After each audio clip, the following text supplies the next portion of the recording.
I call the meeting of the Grafton Library Board of Trustees beginning at 7:06 p.m. And so I'd like to start the meeting as a preliminary matter. This is Karen Sepatelli. I am the chair, and permit me to confirm that all members and persons are here and present and can hear me. When I call your name, please respond in the affirmative. Stephanie? Here. John? Here. Aaron? Here. Martin? Here. All right, and staff, when I call your name, please respond in the affirmative. Beth? Here. All right. And for the introduction to remote meeting, good evening. This open meeting of the Grafton Library Board of Trustees is being conducted remotely, consistent with Governor Baker's executive order of March 12th, 2020. Due to the current state of emergency in the Commonwealth due to the outbreak of the COVID-19 virus. In order to mitigate the transmission of the COVID-19 virus, we have been advised and directed by the Commonwealth to suspend public gatherings. And as such, the governor's order suspends the requirement of open meeting law to have all meetings in a publicly accessible physical location. Further, all members of the public bodies are allowed and encouraged to participate remotely. The order, which you can find posted on the town's website, allows public bodies to meet entirely remotely, so long as reasonable public access is afforded so that the public can follow along with the deliberations of the meeting. Ensuring public access does not ensure public participation unless such participation is required by law. This meeting will feature public comment. In this meeting, the Grafton Board of the Library Trustees is convening by Zoom as posted on the town's website. Please note that this meeting is being recorded and that some attendees are participating by video conference. Accordingly, please be aware that other folks may be able to see you and to take care not to screen share your computer. Anything that you broadcast may be captured by the recording. All supporting materials have been provided members of this body and are available on the town's website unless otherwise noted. The public is encouraged to follow along using the posted meeting agenda unless otherwise noted. We are now turning to the first item on the agenda. Before we do so, please permit me to cover some ground rules for effective and clear conduct of our meeting and to ensure accurate meeting minutes. I will introduce each speaker on the agenda. After they conclude their remarks, I will go down the line of members, inviting each by name to provide any comment, questions, or motions. Please hold until your name is called. Further, please remember to mute your phone or computer when you are not speaking. Please remember to speak clearly and accurately in a way that helps generate accurate minutes. And for any response, please wait until the chair yields the floor to you and state your name before speaking. If members wish to engage in colloquy with other members, please do so through the chair, identifying yourselves. After the members have spoken, the chair will afford public comment. Additionally, after each vote taken at this meeting will be conducted by a roll call vote. Okay, all right. And with that, let me see. And see, as far as attendees, I see Debbie Jackson is now with us. You want to respond in the affirmative that you are here? Here. Sorry about that. Oh, no problem. And has anyone been in touch with Dana? I just received a text that she can't get into the meeting. This is Beth. I did speak with Dana earlier. There is a new link for the new year, and that link was sent out several times. It's in a Gmail calendar update, and it was on the agenda. So I can email it to her if you want. All right. When I text her back that I'll email it. It just might take me a minute to do it.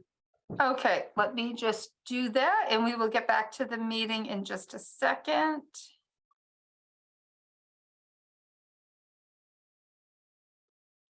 All right.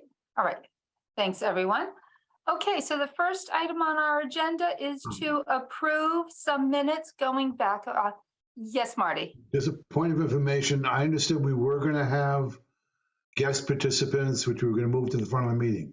They are Yes, not present. Yep, Is that still on or not? she let me know she's probably not going to be here until 7:30. Thank you. Yep, no problem.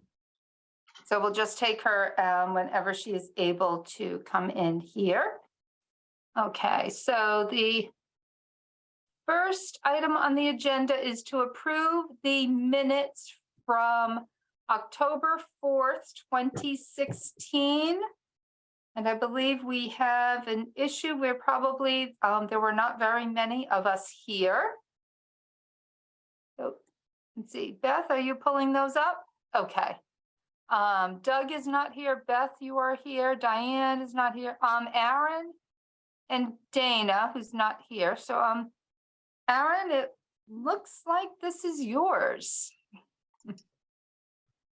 Well, I mean, I can't speak to something that happened 5 or 6 years ago. Yeah.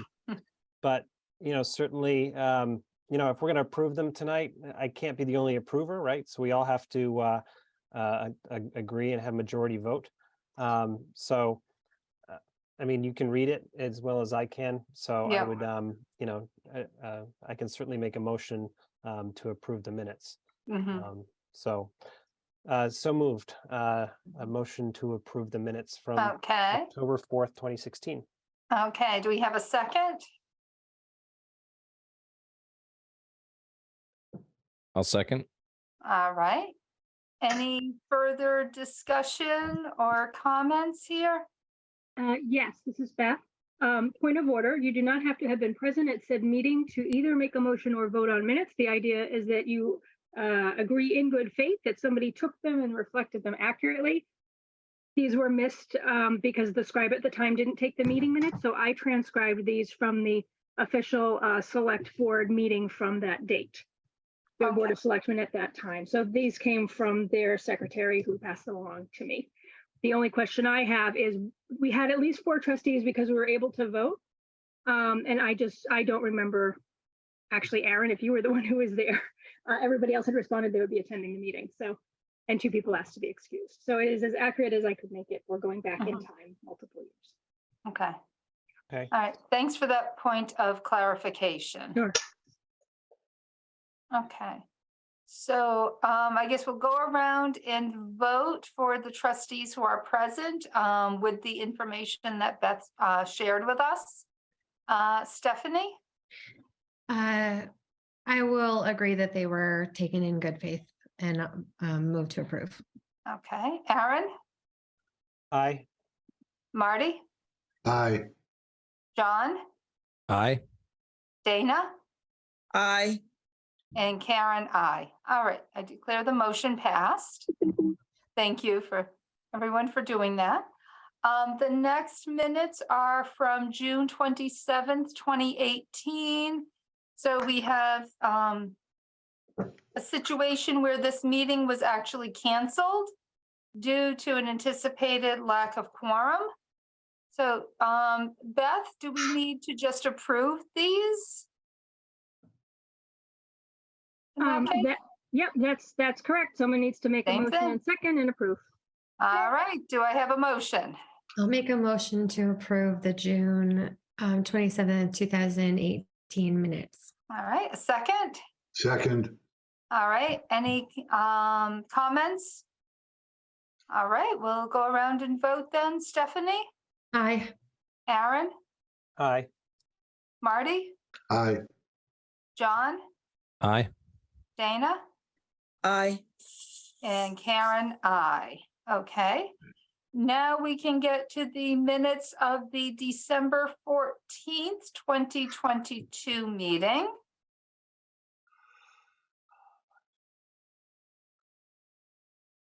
Bring those up. All right, and Debbie, did you receive any feedback on these? No, I did not. Okay. All right, so do I have a motion on these?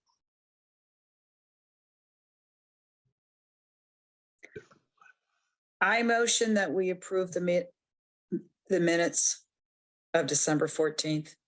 Okay, a second? Second.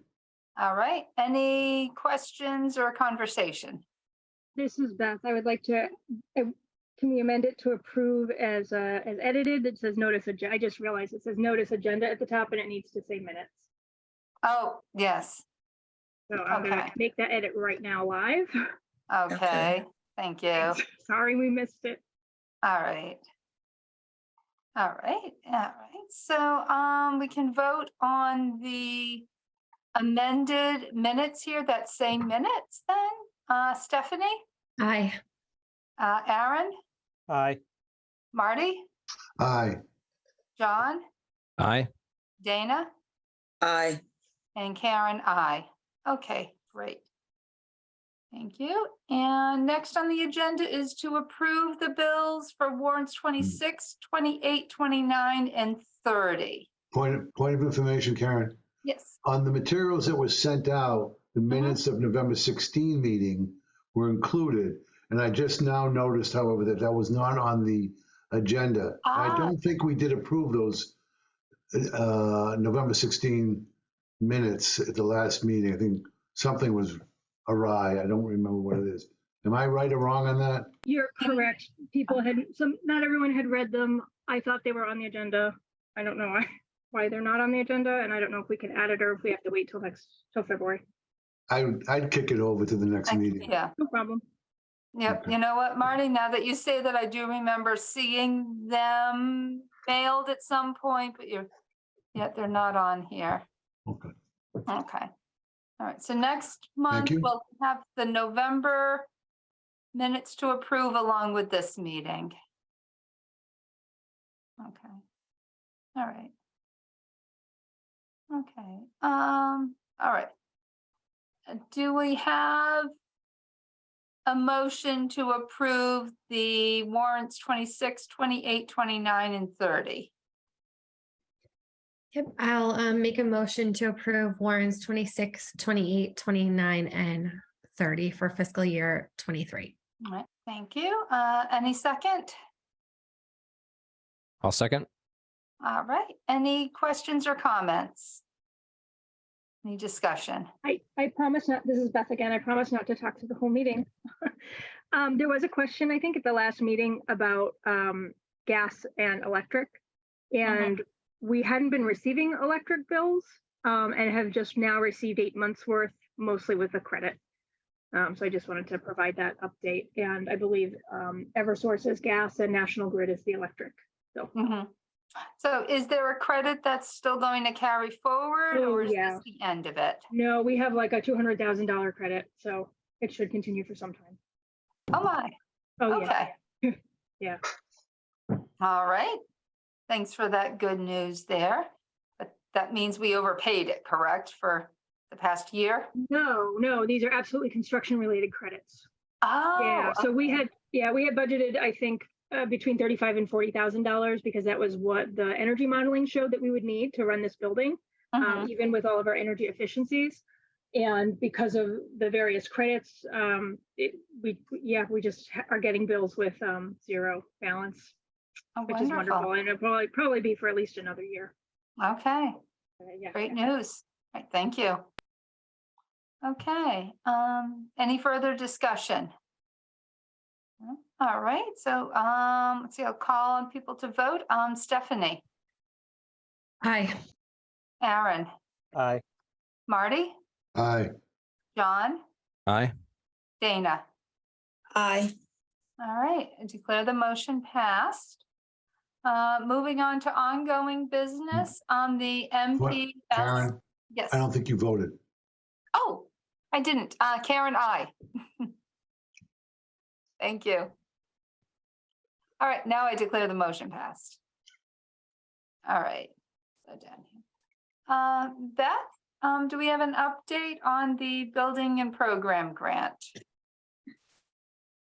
Yes, I believe that somebody was coming to put our lock in the gate at the bottom of the stairs today, but Debbie is the one who could answer if they did show up before she left.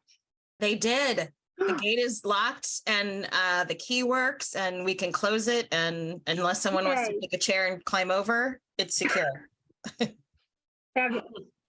Some of the ADA counter remedial work is ongoing. I understand there's a little bit of a delay as they wait for granite, and they were looking for approval for the laminate that's going to be under the countertop and mostly unseen, but because it's a slightly different color from being in a different, like same order number, but different die batch. So they had to wait on my approval for that, but I gave them a 24-hour turnaround once I received it. So there is still ongoing construction throughout the library. The makerspace remains out of commission because they lifted that whole counter, but it is now at 30 inches as it was intended to be. And the granite countertop needs to be put back. The counters up between the staff room and gender neutral bathroom in the main stacks. One is missing entirely and the other is under construction. Debbie did a whole list of what has been worked on. I do not have a time frame or timeline though for mill workers to return and finish. And I know they're also waiting for either plumbing or some kind of masonry because of the sinks that need to be done separately from the woodwork. So that's all in process. And whenever we have new information, we update it and let the staff and public know, but it's happening as they're able to do it. HVAC commissioning is in theory complete and has been submitted, but needs to be reviewed by somebody.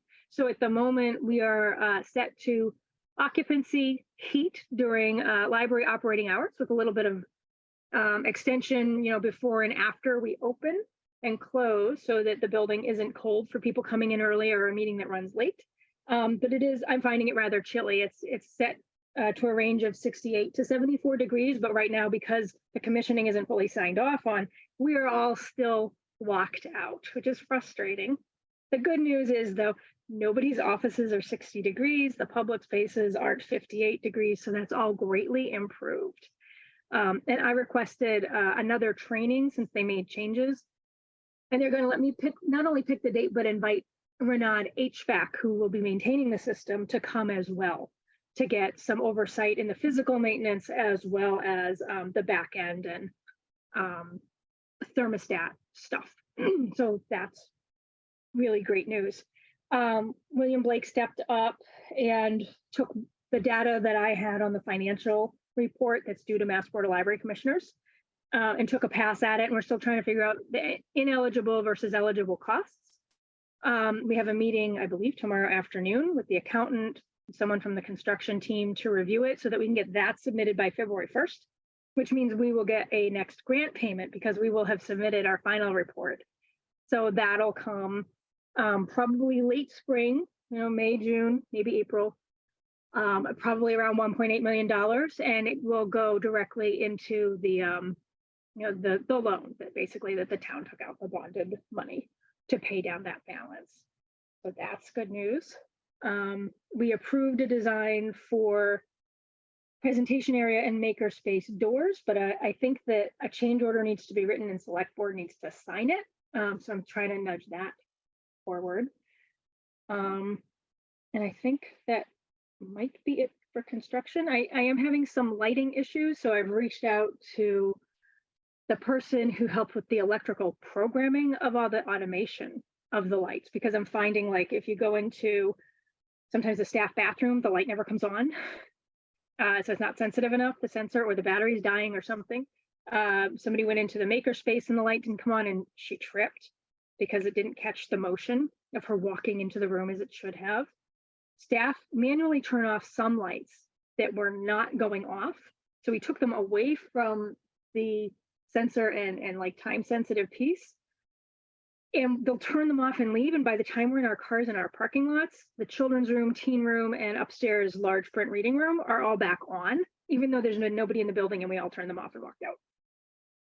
So that's strange and unusual. And then with the most recent significant leak we had in community room A and B, when you walk into side B and it's dim or dark, like twilight, the light will come on once briefly and then turn off even as you're walking and moving in the room. And I don't know if that's, again, like the sensor wearing out or something related to water damage. So I I just heard that on Saturday Night Live, they're making fun of a high school where the lights were on 24/7 for like 2 full years, and we would like to avoid that scenario. So I'm really working to try and get a hold of the electrician so that the lights are not constantly on, because the whole point of the lead certification we went for is that it responds, to the programming and to motion sensors and all of that. The historic reading room also turns off randomly, even though it's set to have occupancy through 9:30 at night.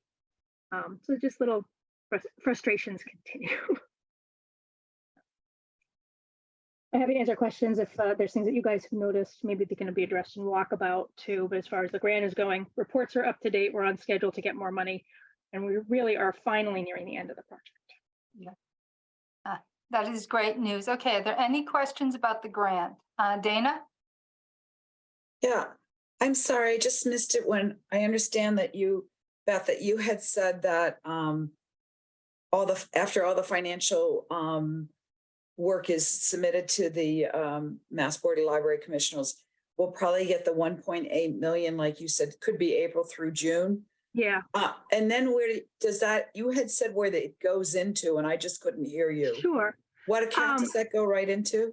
So it goes into the separate interest-bearing account that the town is required by law to set up to hold that money. But then they will immediately withdraw it and turn it over to the bank that they bonded the money with. Because remember, this project is a reimbursable project. They had to borrow the whole amount or chunks of the amount. So then any money they get back from the state goes right back to quickly pay down as much of the balance as they can every year. And then the remainder comes from, money that they're collecting every year in taxes from town of Grafton. And so they'll be notified when it comes in, right? They who? I mean, the town, because remember one time we had to wait.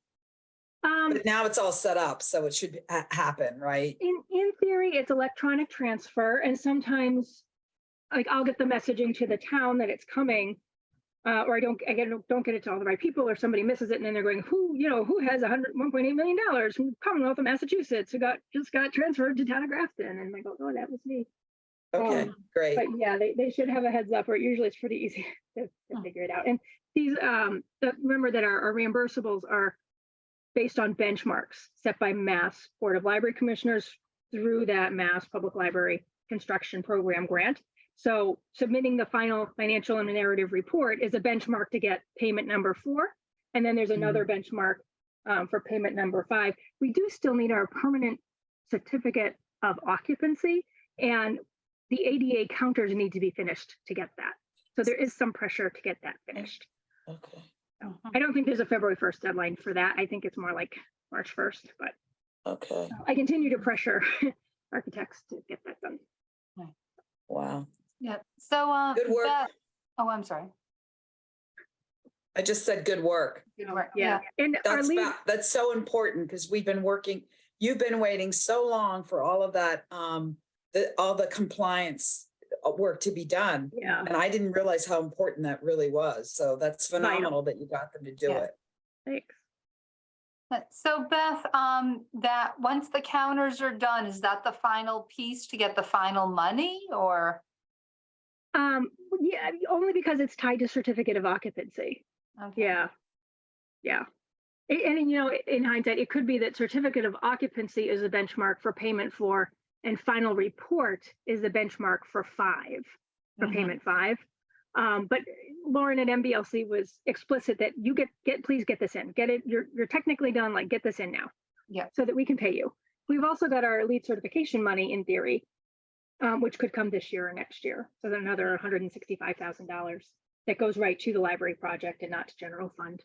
Okay. All right.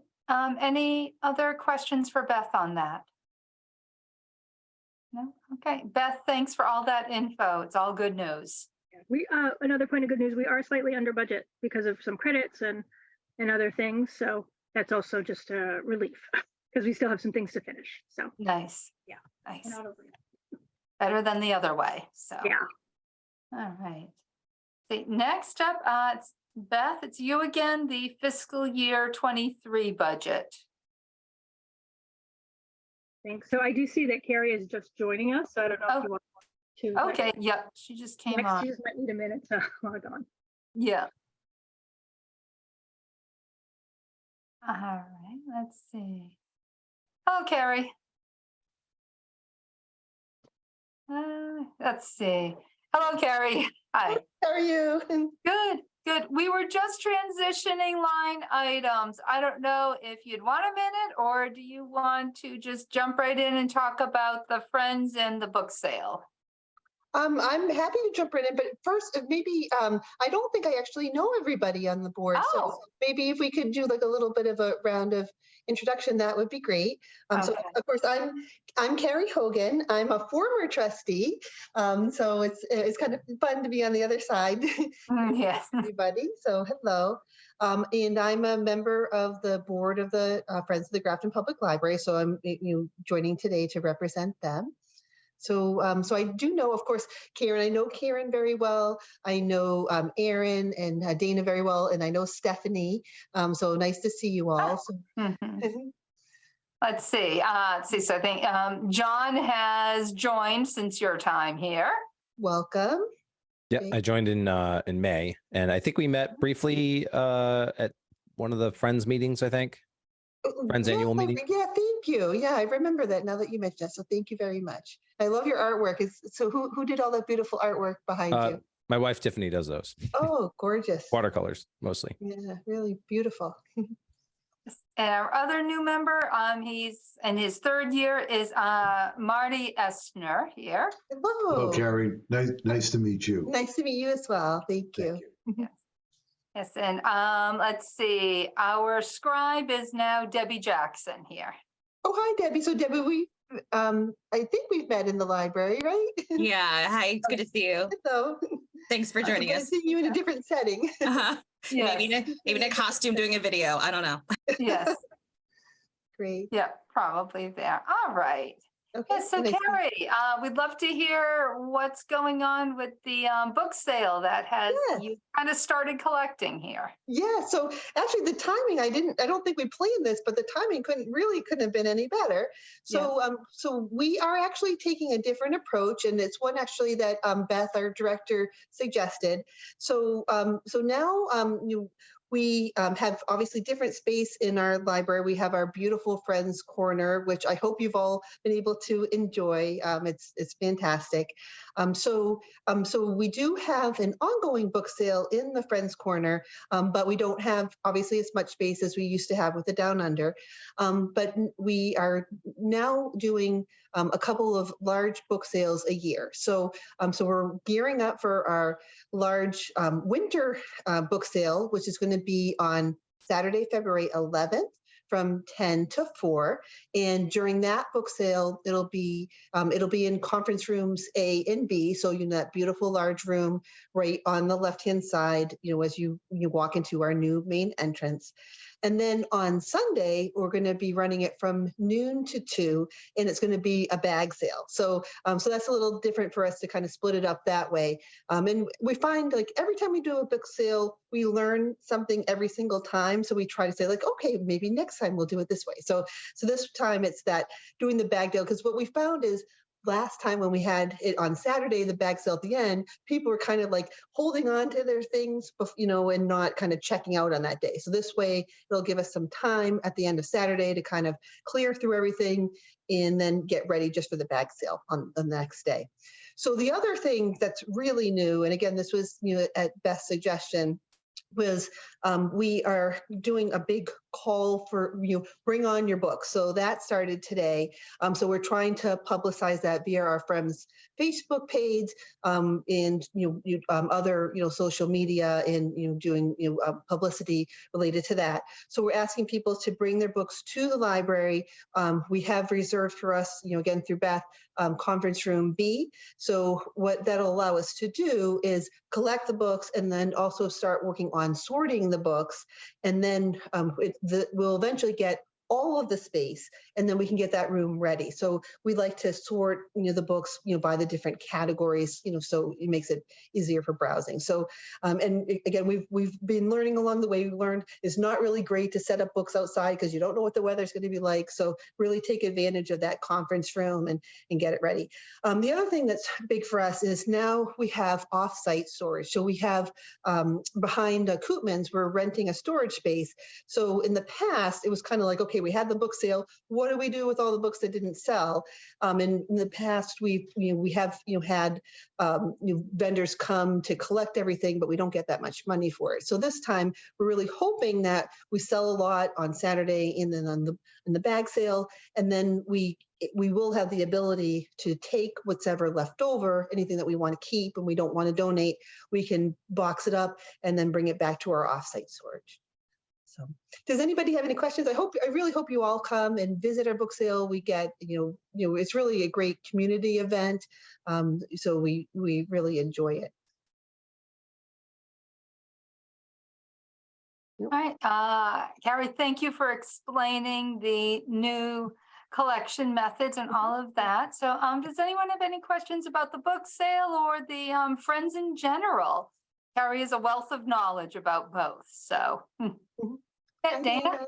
Hi, I had the pleasure, I went to the last Friends meeting and they went over, it was very interesting to hear more about how well they had the monies that they've raised. And maybe Carrie can talk about that, but I do remember that during the Grafton Celebrates the Holiday, they raised over $600.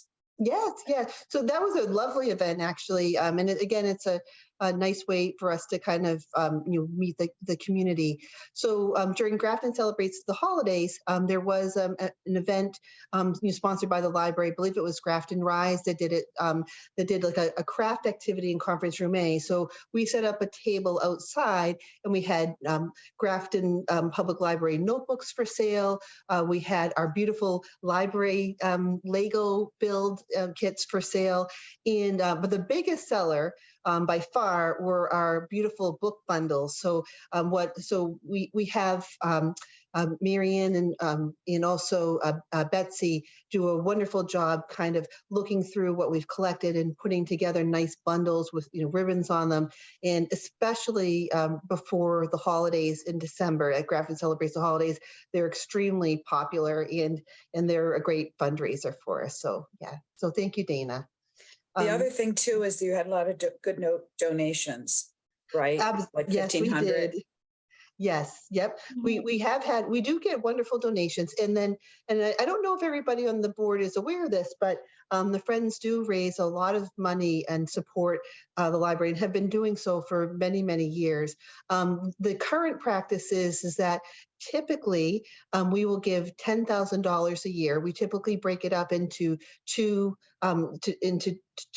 parts, 5,000 in the first half of the year, 5,000 in the second half of the year.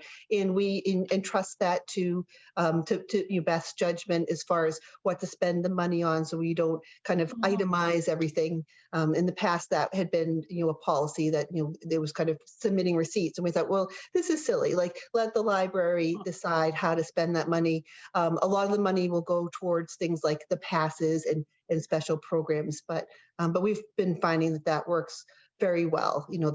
We feel that that Beth and the staff do a wonderful job with the money that we provide. The other thing was over years, the Friends have been saving money and contributed $100,000 to the Grafton Capital Campaign. So we're extremely proud that we were able to do that and and able to help contribute to our library. Yeah. Okay. You know what, Carrie, I just thought of, if you just want to give us an overview of what is acceptable or is not acceptable for donations. Okay, so books in good condition. Gently loved, not like moldy and ready for the bin. So like if you look at it and you think, ooh, please don't donate that. We will accept DVDs. We're kind of leaning more towards the books, games, puzzles, that type of thing. Please, no encyclopedias. That's, definitely something that people think like, oh, that would be something that people want. No, we definitely don't, want something like that. Really old textbooks, definitely, but newer textbooks like that, something like that, is appreciated. Okay, right. I think I saw Debbie's hand Oh, first. yeah. I'm not sure. I don't know which one was first. Aaron. Was Aaron was was- it Aaron? Okay. Aaron was first. Go, keep Aaron. Moving around here. Well, I had a great question and then Karen beat me to it. Ah! So no, that was a really great question. So it looks like great minds think alike. So I won't begrudge you for that. But I do want to just thank it on behalf of the Board of Library Trustees. I do want to thank the Friends for all their years of effort, Thank you. in fundraising for the library. Yeah. Well, thank you for your support as well, Aaron. Like you've done, a great job helping out. And also I wanted to point out, Karen and Dana, like you've helped out at our, book sales as well. And we really do appreciate that. And we welcome all of the trustees, to help out as well. We would love to have you, whether you come and give tours or, anything that you want to do is really very much appreciated. Yeah, and you know what? That's exactly what I was just going to say as well. That there's a lot of good volunteer opportunities for the trustees to to help with the fundraising as well. And we're all or should be all members of the Friends, and we're also invited to go to the annual meetings for the Friends as well. Absolutely, yes. And to hear the activities that go on, and we do like to have a trustee attend the meetings like you mentioned, and I'd love to get some new faces to join their meetings as well. So John, I think you're probably on the docket, for or even Marty, who's been with us for 3 years, if you'd like to join. So yeah, we would love that. That would be wonderful.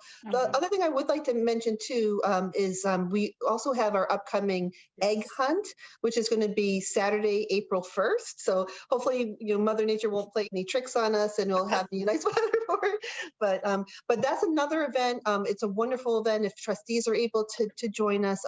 Usually, our library, has is able to have the Easter bunny appear and or I guess the spring bunny, I don't know what we can call it now, but and like a story time and crafts after. So we get wonderful turnout from families throughout the community. So so that's a really wonderful opportunity for trustees to come and meet the public and support the library. Yeah, very good.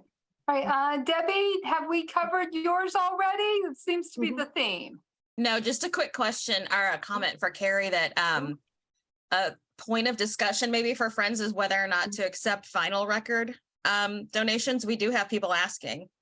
And like we just recently at our house bought a turntable again. We listened to. I say bring it. Like I think that would be like a really hot item if the records are in like reasonable condition.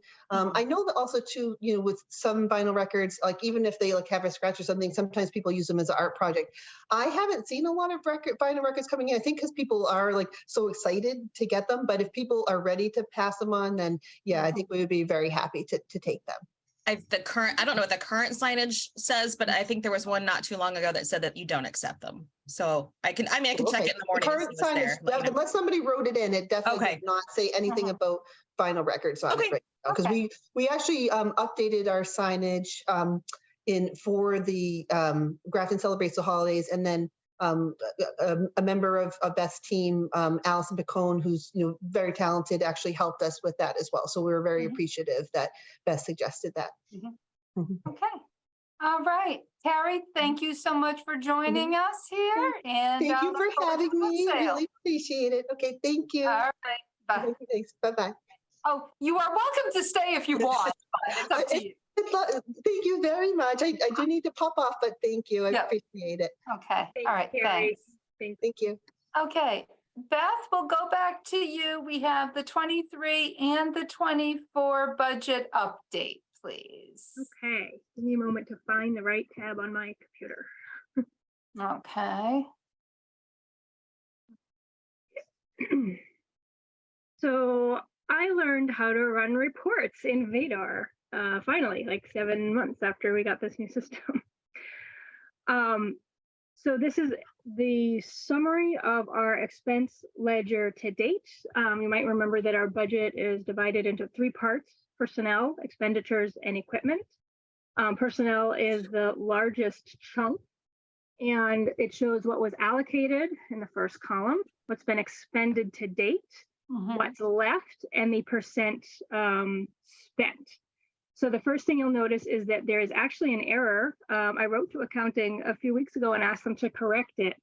A few months ago, the part-time wages were taken out of the department head line. So that's why my budget, my line is 88% spent and part-time is only 18. So you should see that corrected for our next meeting. Don't panic. I'm not actually getting paid that much money. I haven't earned this amount to date. And personnel at the moment is on track. So we're in end of January. So we have February, March, April, May, June, 5 months left to go. So we should be, 66% spent or so in each of these categories. Okay. Library energy is the next line. That is low because of our, we budgeted $35,000, but we haven't, again, spent a lot of money because we've got all those rebates and weren't getting bills. But the good news is we're not getting hit with 8 months of energy bills because of the rebate. So non-energy utility is the water bill. It's a little bit low, which is probably because we didn't have a lot of gardens to water this season. Repair and maintenance is higher than I would like for this time of year. We did try and keep those expenses low, thinking it's a new building and it won't need a lot. But what we're finding is it's a new building and XYZ didn't work and it's not under warranty anymore. Or I got a single training on the security system, which is very complicated, and have had to have the security company come back and give assistance. So there's just, it's more than we would like it to be spent at this point. On the other hand, contracted services, which is also over 80%, we do expect it to be that high by this point because we budget the $61,000 and the majority of it immediately goes in a check to our network, CW Mars, to be spent for that contracted service. Rentals and leases, looks like we didn't get the bill or didn't attribute the bill yet for our post office box. Although the post office is just down the street, they inform me that they will not and do not do dismount delivery. And we have to go rent a post office and pick up a box and pick up our mail. So that's what we do. All right. So is there anything here that we should be concerned about at this point? I don't think so. This one is giant crash in my kitchen. I don't know if you can hear that. This one is overspent, but sorry. EFY supplies, I believe that is rollover from last year. So that's something I'll need to go back to accounting and ask about. This is all also encumbered money that either haven't used yet. So again, for the total to be 57% spent when we should be around 66 means that we are actually in good shape. Very good. And then I did just want to share one more tab. Hang on a second. Oh, not that one. Grant accounts. It took a long time for accounting to enter balances for our revolving accounts, which includes state aid and our gift account and our lost book account. And I was panicking because I thought the negatives meant we were like in arrears. But the truth is the negative numbers are the balance. So I found that very reassuring. So we have $150,000 between all of our state aid accounts, which is the incentive, equalization, and library circulation grants. We just got $21,000 from the Commonwealth. And it went very smoothly because I did alert accounting ahead of time that it was coming and they allocated it perfectly. So that money is money that the trustees are stewards of, where I bring funding requests and ask things to be paid out of state aid. Trab grant is still hanging around. We occasionally buy materials to house historical documents. ARPA, we have this ARPA money. I'm thinking that we just can't buy enough like rubber gloves. It's $781 worth of rubber gloves and masks. But we can use it for possibly for some stress relief created by the pandemic for staff. So I'm actually looking into a year subscription to an app that might be really helpful for them to use personally or as professional development. Now, is there a deadline to use that money by, Beth? There may be, I'll look into it. Laurie, the accountant, said you spend it All right, But that it also has to fall within specific guidelines. right, Right. okay, I see the gift account, we Yeah. still have, That's lost books, and it's in arrears by $100, and I've got to pay. oh, okay, That's, yeah. So I'm working on that. Gift account, we That's- still have $35,000. okay, So that's good news. Healthy Worcester, I think we did spend all the money. I think it just hasn't been allocated correctly. So I'm going to be looking into that. right, Capital project, you know, again, there's a little bit of money left, so that's good. And then these are all of our trusts. other funds, okay. From All expendable. right, so I think We're in this good will shape. make it easier to track compared to the old system. Once I figured out that the negative number was a good sign, yes. Yes, yes, oh, good. Yeah. All right. Does anyone have any questions or discussion about the budgets or those balances? No? Okay, I will work on getting them out ahead of time. I yeah, apologize. okay, It was a rough right. week with lots of meetings. yes. Thanks for those updates. Is there anything new with IT? Did we want to look at the FY24 proposal? Oh, yeah. I'm sorry. Okay, that's okay. Let me see. Yeah. So thanks to Doug, who did take a look at this and had some corrections for me. I did get an email from Mary Loria that she had some questions and changes, and I'm meeting with her and Evan tomorrow to look at it. It shouldn't change very much from this request, which totaled to $1,444,478 for FY24. She's not showing me the percent change increase. I had been directed not exceed $100,000 increase. This was last year's request, so I did not. This budget is proposed meets all of the state aid program requirements. And the book budget is figured at 13% of the budget by removing all of the book and magazine expenses and then multiplying by a very long decimal point. I'll just note that as we anticipated additional meeting rooms, more foot traffic, our circulation numbers are back up to where they were pre-pandemic, and we now have meeting rooms to contend with, more programming, a bigger building. All of our expenses have gone up, and we still don't have adequate staffing. Tonight we closed because multiple people called out sick before we even could make a call about the weather, and we would have only had 2 on staff to run the building. So that really figured into our decision to not remain open. I don't know if it's snowing in Grafton. It is not here in Arlington.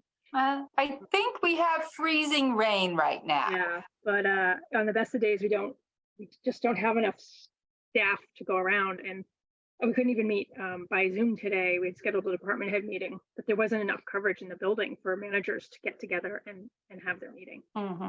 It's really challenging. So the majority of growth in the budget is in staffing. I have asked for an additional 20-hour-a-week person who's not a librarian, but just to be called a library associate, to be in our teen room from 2 to 6 in the afternoon, Monday through Friday after school, because that is where we most desperately need help.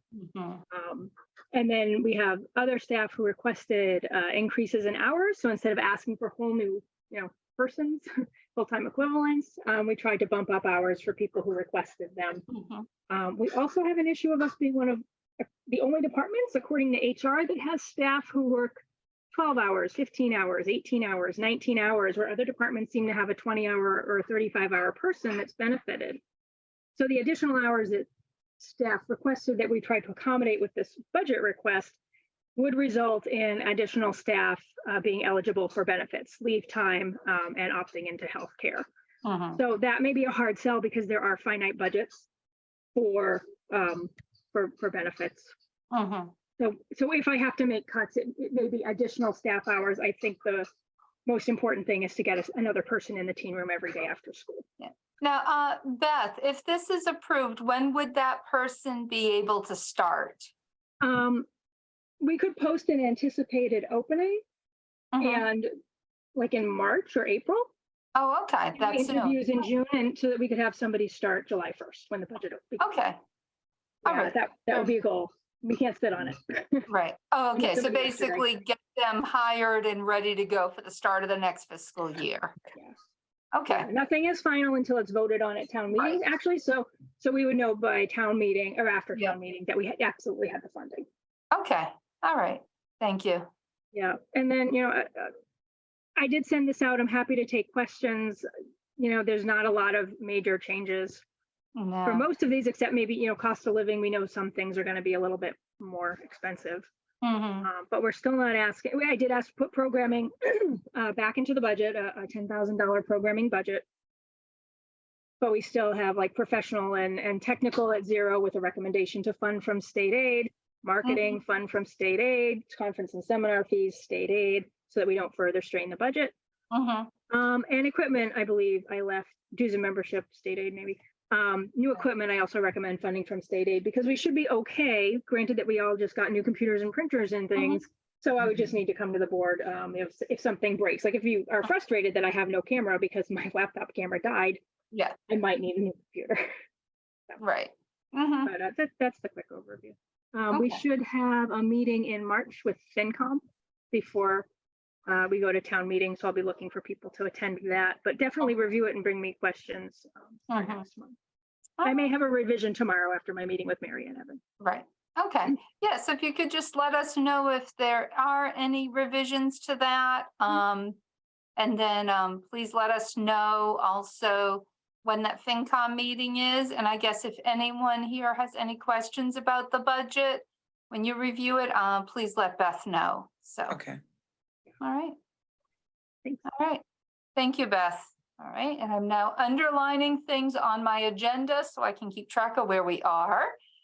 Let's see. So I believe we're now, is there any, oh, Dana? I just want to ask a quick question. I'm sure Beth can answer this. We're okay as far as if we take that, how in some of those categories we're going to pay for it out of state aid. That's not going to, we don't have any issues with that affecting our standing with the Mass Board Library Commissioners. We do they're not. not going to feel like, Nope. okay, No, and the reason for that is because the state law is for the entire budget to go up the average of the last 3 years plus 2.5%. So if I say we are increasing, personnel and all these other line items, but zeroing out others, as long as the total budget is the average of the 3 years plus 2.5% and 13% of the budget is educational materials, we're good. okay. So they don't care if, okay. I just wondered if they had an issue with some of the categories being paid, through state aid. They don't. I hear what you're saying. Okay. Yeah, not so much. As long as we're meeting the MAR and the TAMI, as they call it, we're okay. I would say, though, that those expenditures that we've zeroed out, my intent is to slowly at some point bring them back. It's not zero forever because the state aid money is not supposed to, it's supposed to supplement the operating budget. Right. I think we're at the point where it still is doing that, and not to relieve the town of their actual fiscal responsibility. It would be a problem if I kept the budget at last year's level, which was $975,000. And you paid for 3 years for things out of state aid, and that number never moved up Okay. to the required amount. So I think we're okay. Thank you. You're welcome. Good question. Okay. All right. Anything else for Beth here? No? Okay. All right, Beth, thank you for that explanation there. Let's see, anything new with IT? We purchased software in July to deploy our laptop computers, and we still don't have laptops to circulate to the public.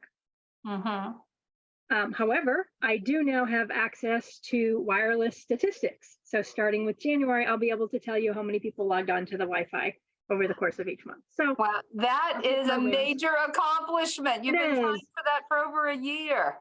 Yeah. Yeah. And we'd like to get the laptops rolled out. I do every time I ask, I hear from IT that they need to set up a server just for those public computers to serve out the software that we're going to install. Okay. And they're in the middle of a giant project to move the whole town from Gmail to Microsoft's Office 365 and Outlook. Yeah. So that's in process. They did start to do that for us and then ran out of licenses. And are now telling me that I may need to buy those licenses, which I haven't budgeted for. So that'll be part of my conversation tomorrow with Evan and Mary. We are also having staff concern around a requirement with this change, which is we're being told by IT that we will have to use an authenticator app on our personal phone or device to verify the secure login for email on site at the library at their computers and remote access to email and shares. And staff, not all staff are comfortable with that. They've been told by IT that there's no concern around tracking software or IT knowing what they do personally. And then somebody's college student did some research and said that's not the evidence that I found. So we're exploring an alternative, which is there may be a fob that we can buy that IT can administer it instead of using their personal phone, that staff can use some kind of a fob to authenticate. And that would be a funding request I may bring to the board. We're still hashing out all the details and waiting for more information from Town of Grafton. Okay, Beth, I'm just going to interrupt you for a moment. Aaron has his hand raised and he's our IT person on the board. Absolutely. So, yeah, I mean, I've done a few of these migrations from Gmail to Microsoft 365 in my professional career, and I've worked out all the licensing. And generally, like it's subscription based as it is now with the Google and Gmail, right? So I would assume that any licensing costs would still be subscription based for Microsoft 365, and I don't see why they wouldn't continue to pay that and why they're running out of licenses. If they're running out of licenses, it just means they need to buy more seats. And it kind of begs the question, well, how do you not know how many seats you had with Gmail and how many you're going to need with Microsoft 365 unless you're adding new employees? So I'm happy to get in those discussions. If you just need someone to in your corner to have those discussions. But certainly my other question was surrounding the server to deploy that software. I mean, to buy a server is a big expense. You guys don't have a server now, or do you? Isn't it for the CW Mars, or you had one at some point? My understanding, we might have something on site, but it basically goes back to Town of Grafton. So, but maybe they want to compartmentalize it or have a separate one because it's for the public versus a shared one. John's maybe.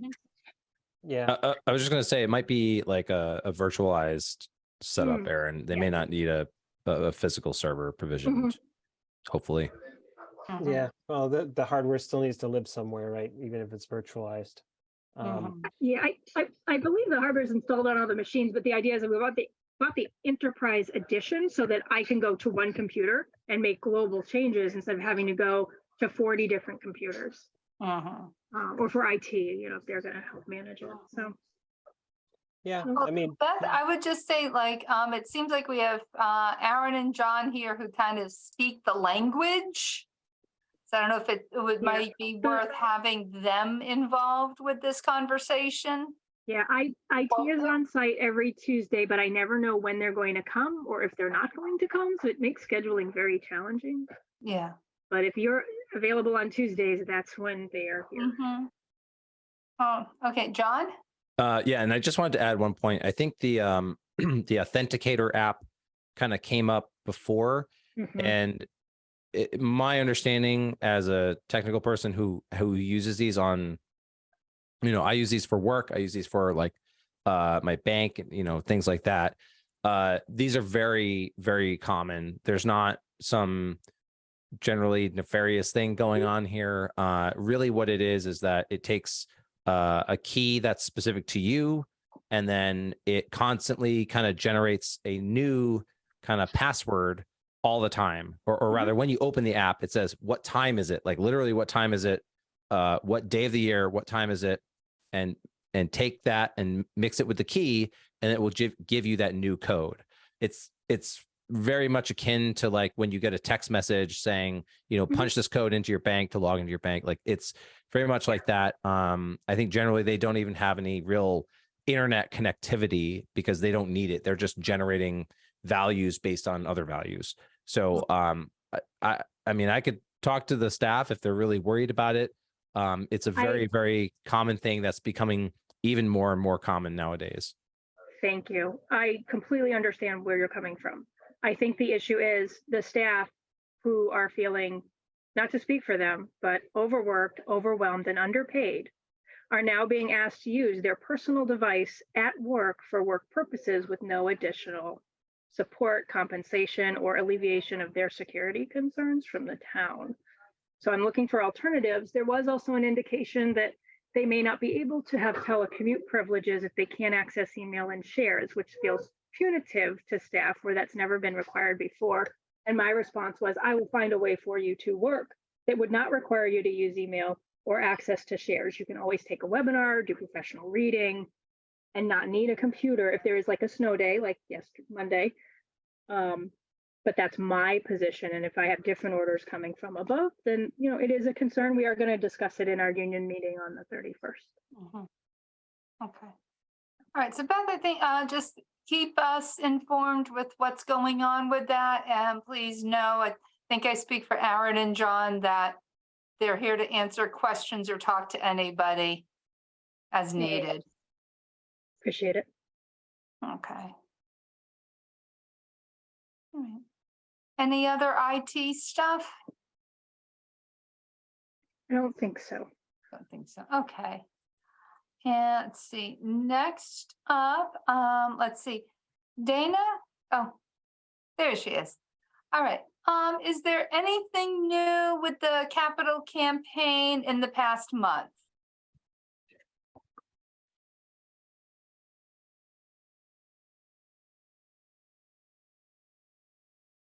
You're muted. Do you want us to come back to you? No, Okay. I'm good. I just had to take care of some housekeeping here. No problem. Yeah, so I don't know if you heard me. I was wondering if is there anything new with the capital campaign in the past month? Anything new? Whoops, well, a lot. I want to report, okay. So last time we met, we discussed about right now we have the dedication plaque. That's the plaque, that's the dedication plaque for the library. That the capital campaign redid in order for it to be corrected and done in a timely fashion. So it's completed. And and there is also there's also a donation plaque that's going to be going in the historical reading room. Those are both finished. So I'm working with. Do we know, like, what, are we waiting for something to install those, or are those just on hold for now? No, they're not on hold. What I was going to say, my next thing was I'm going to coordinate with Beth and with Sunshine of when this can all happen. So we think within the next 2 weeks. So I have to make sure that it works with Beth's schedule, because we wanted, they're gonna come in during the morning before it's open, the library's open, because it's gonna, it may be disturbing to some people. Right. So that's underway. The other thing is we're continuing to work on the other plaques. We've had some issues. They've had some issues where we're doing, Sunshine's working with the company who's doing the actual making the metal plaques. And there's just some issues for them to actually make the artwork well. So that's underway. They're working on it to resolve it. Sunshine is with the founders. Yeah. So that I'm still waiting to see when that will be done. It may be, it could be another month, maybe longer, but we're also going to have, a donor party and just a party, an overall party. So it gives us time. We're going to start planning that, and I'll be looking for some help in that. So it works out. It works out. Okay. So that's what we've been working on. There's some other things we continue to work on. We have other projects that we have to complete. And one of them is, we're working on ordering furniture and some things that Beth needed that Mhm. weren't done, like mirrors in some of the bathrooms and things like that. So there's a committee working on that.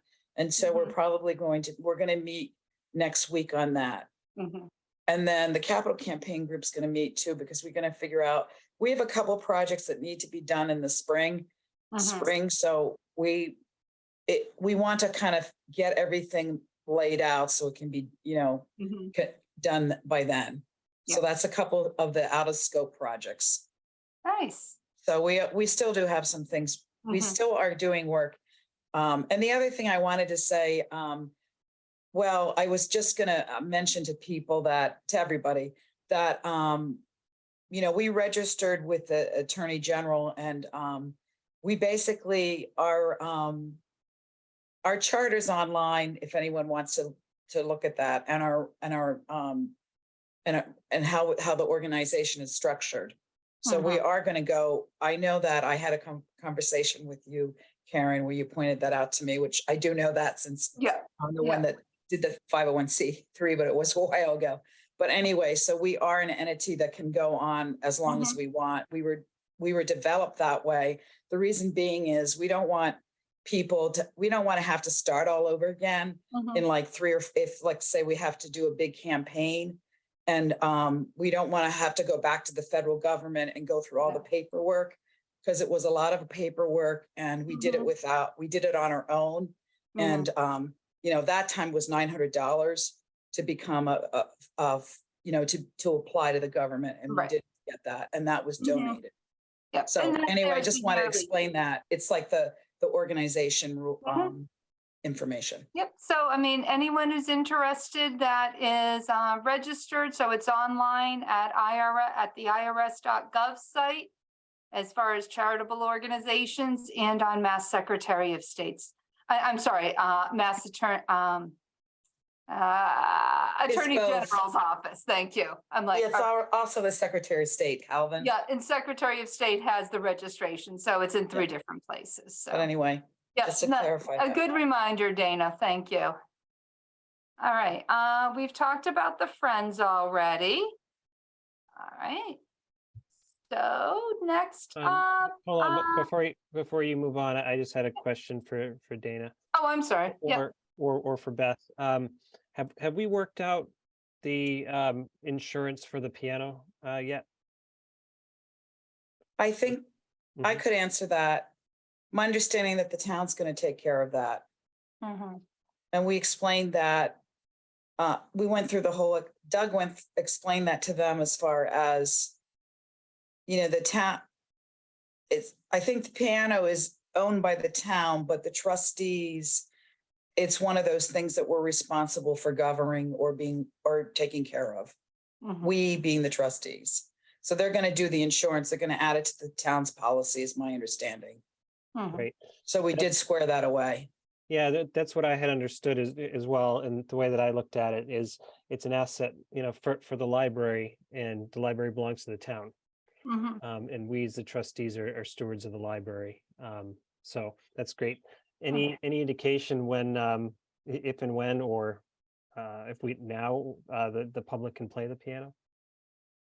Well, Beth, we've already had recitals, so I'll be Awesome. having more programs. Is Marty there?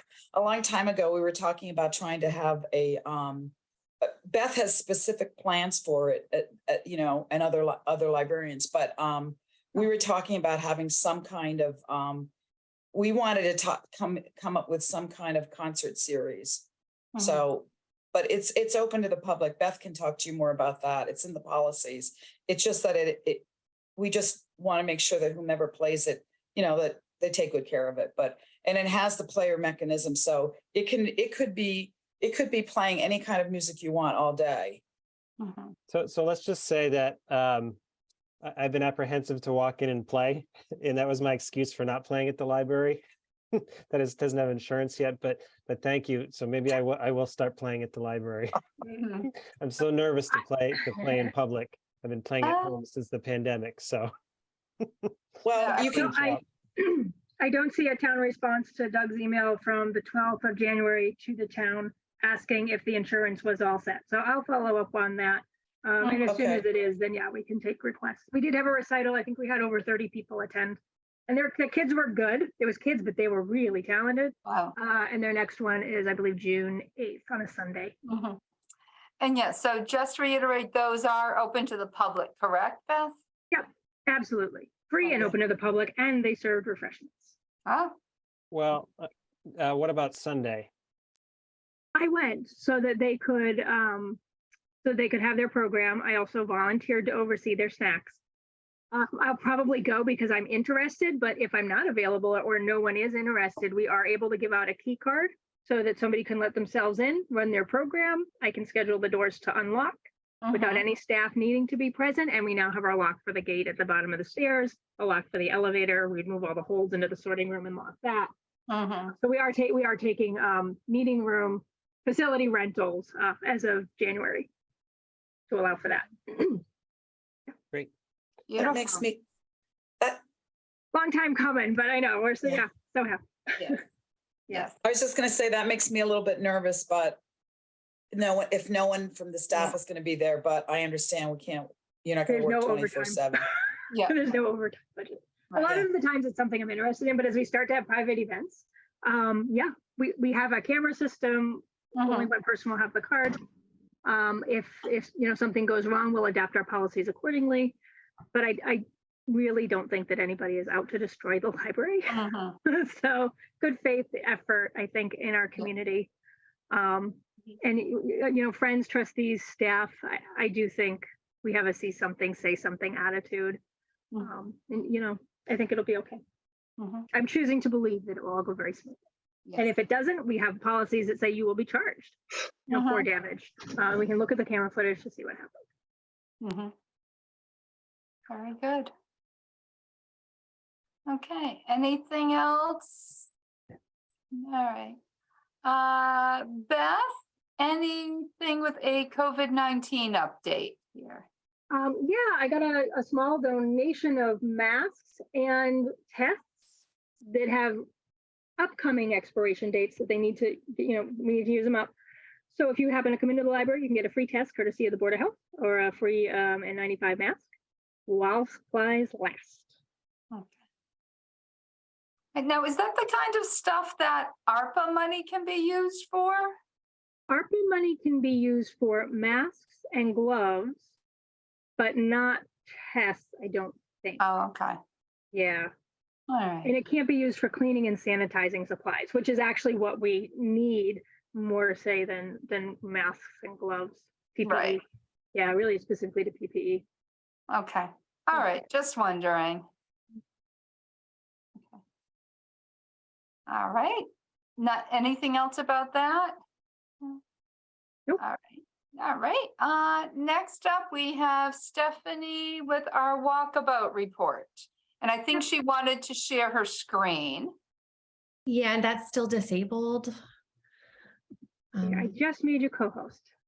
Okay, perfect. Thank you. Mhm.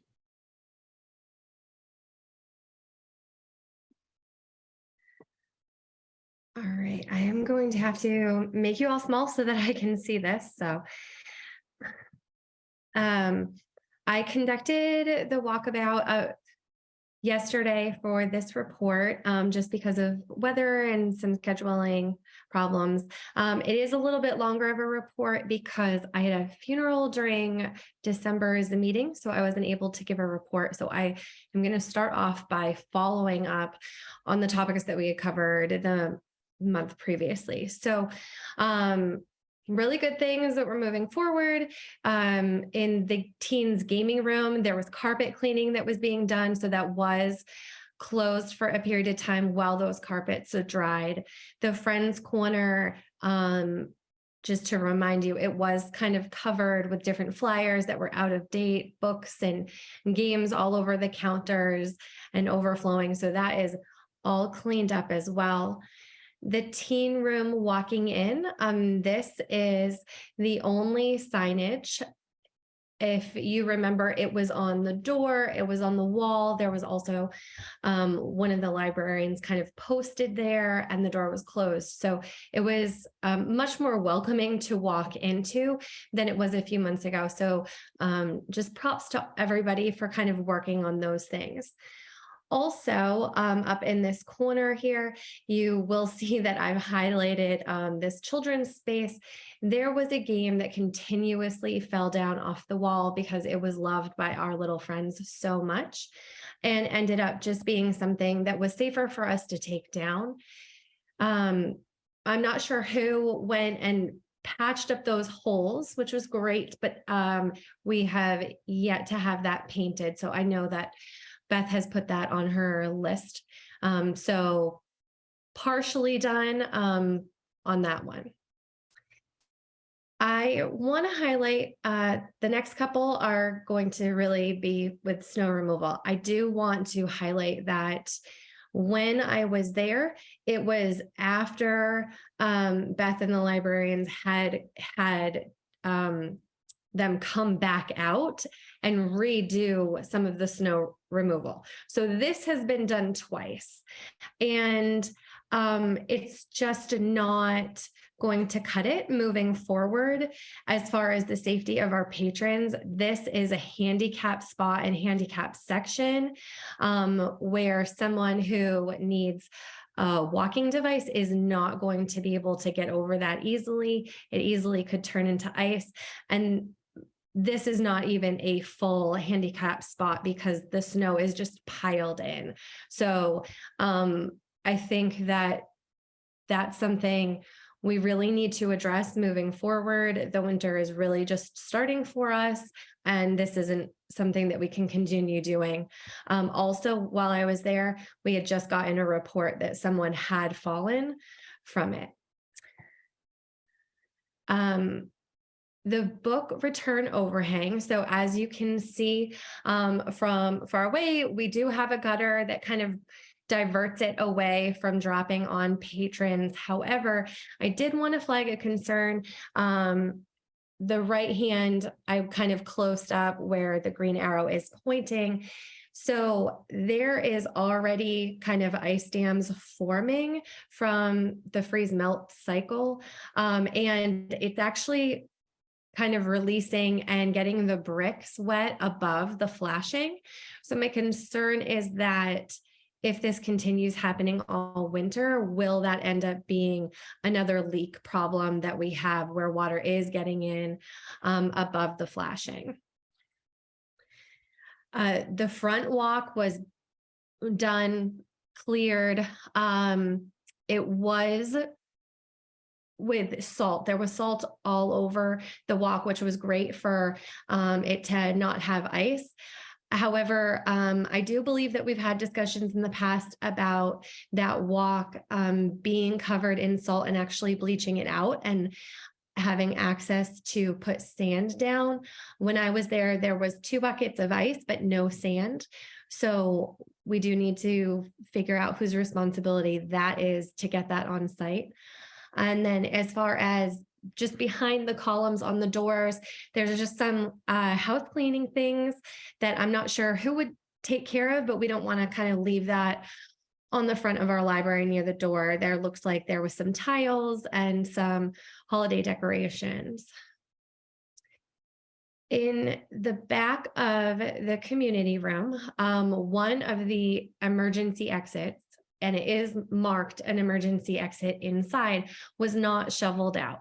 Now, there are other accesses that were shoveled, but in the case of an emergency, we need to be able to have people use those doors safely to exit the building. So again, back to just kind of completely clearing those areas. This picture was taken from standing inside of the children's room out that side door.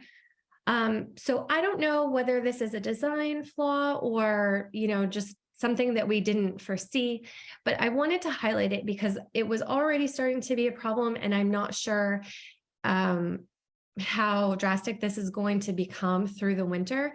So first, you can see that the snow does still collect on these. This is above the door.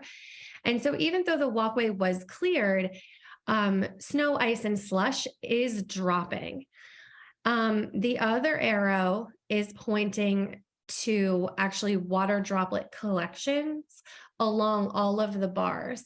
And so I question if that could become a problem with icicle collection. There's no way to know right now, but those were the things that I highlighted. And this is happening on every door that has this feature. Not all the doors in the library do have them. All right, so the counters, really happy that they are getting moved. It is a problem that they are not communicating with us as to when they are going to finish the job. So if our patrons come in or our librarians are trying to do their work, they're now kind of working around this. So it's really constant around the library. We have the second floor main stacks. We're actually still missing one of the desks that used to be there. The teen group room patches still need to be made everywhere, librarians' offices. And then in the children's room, I forget what we named this room, but it needs patches and then never had a mirror actually put up there. So just better communication on this for both the librarians and also for us to be able to share that with the public, and so that they understand kind of the delays. That kind of moves us towards the teen room counters. So the maker space is something that we've been talking about almost every meeting, really trying to get it up and operational. It's now closed completely for the foreseeable future because the counters are not complete. They need more than just patches in this room. And so we cannot put the equipment back out and allow this to be usable. We also have no timeline as to when this is going to be completed. So this is a big disruption to our young population. And also I foresee this causing frustration that we can't give even a proximity of a date of completion.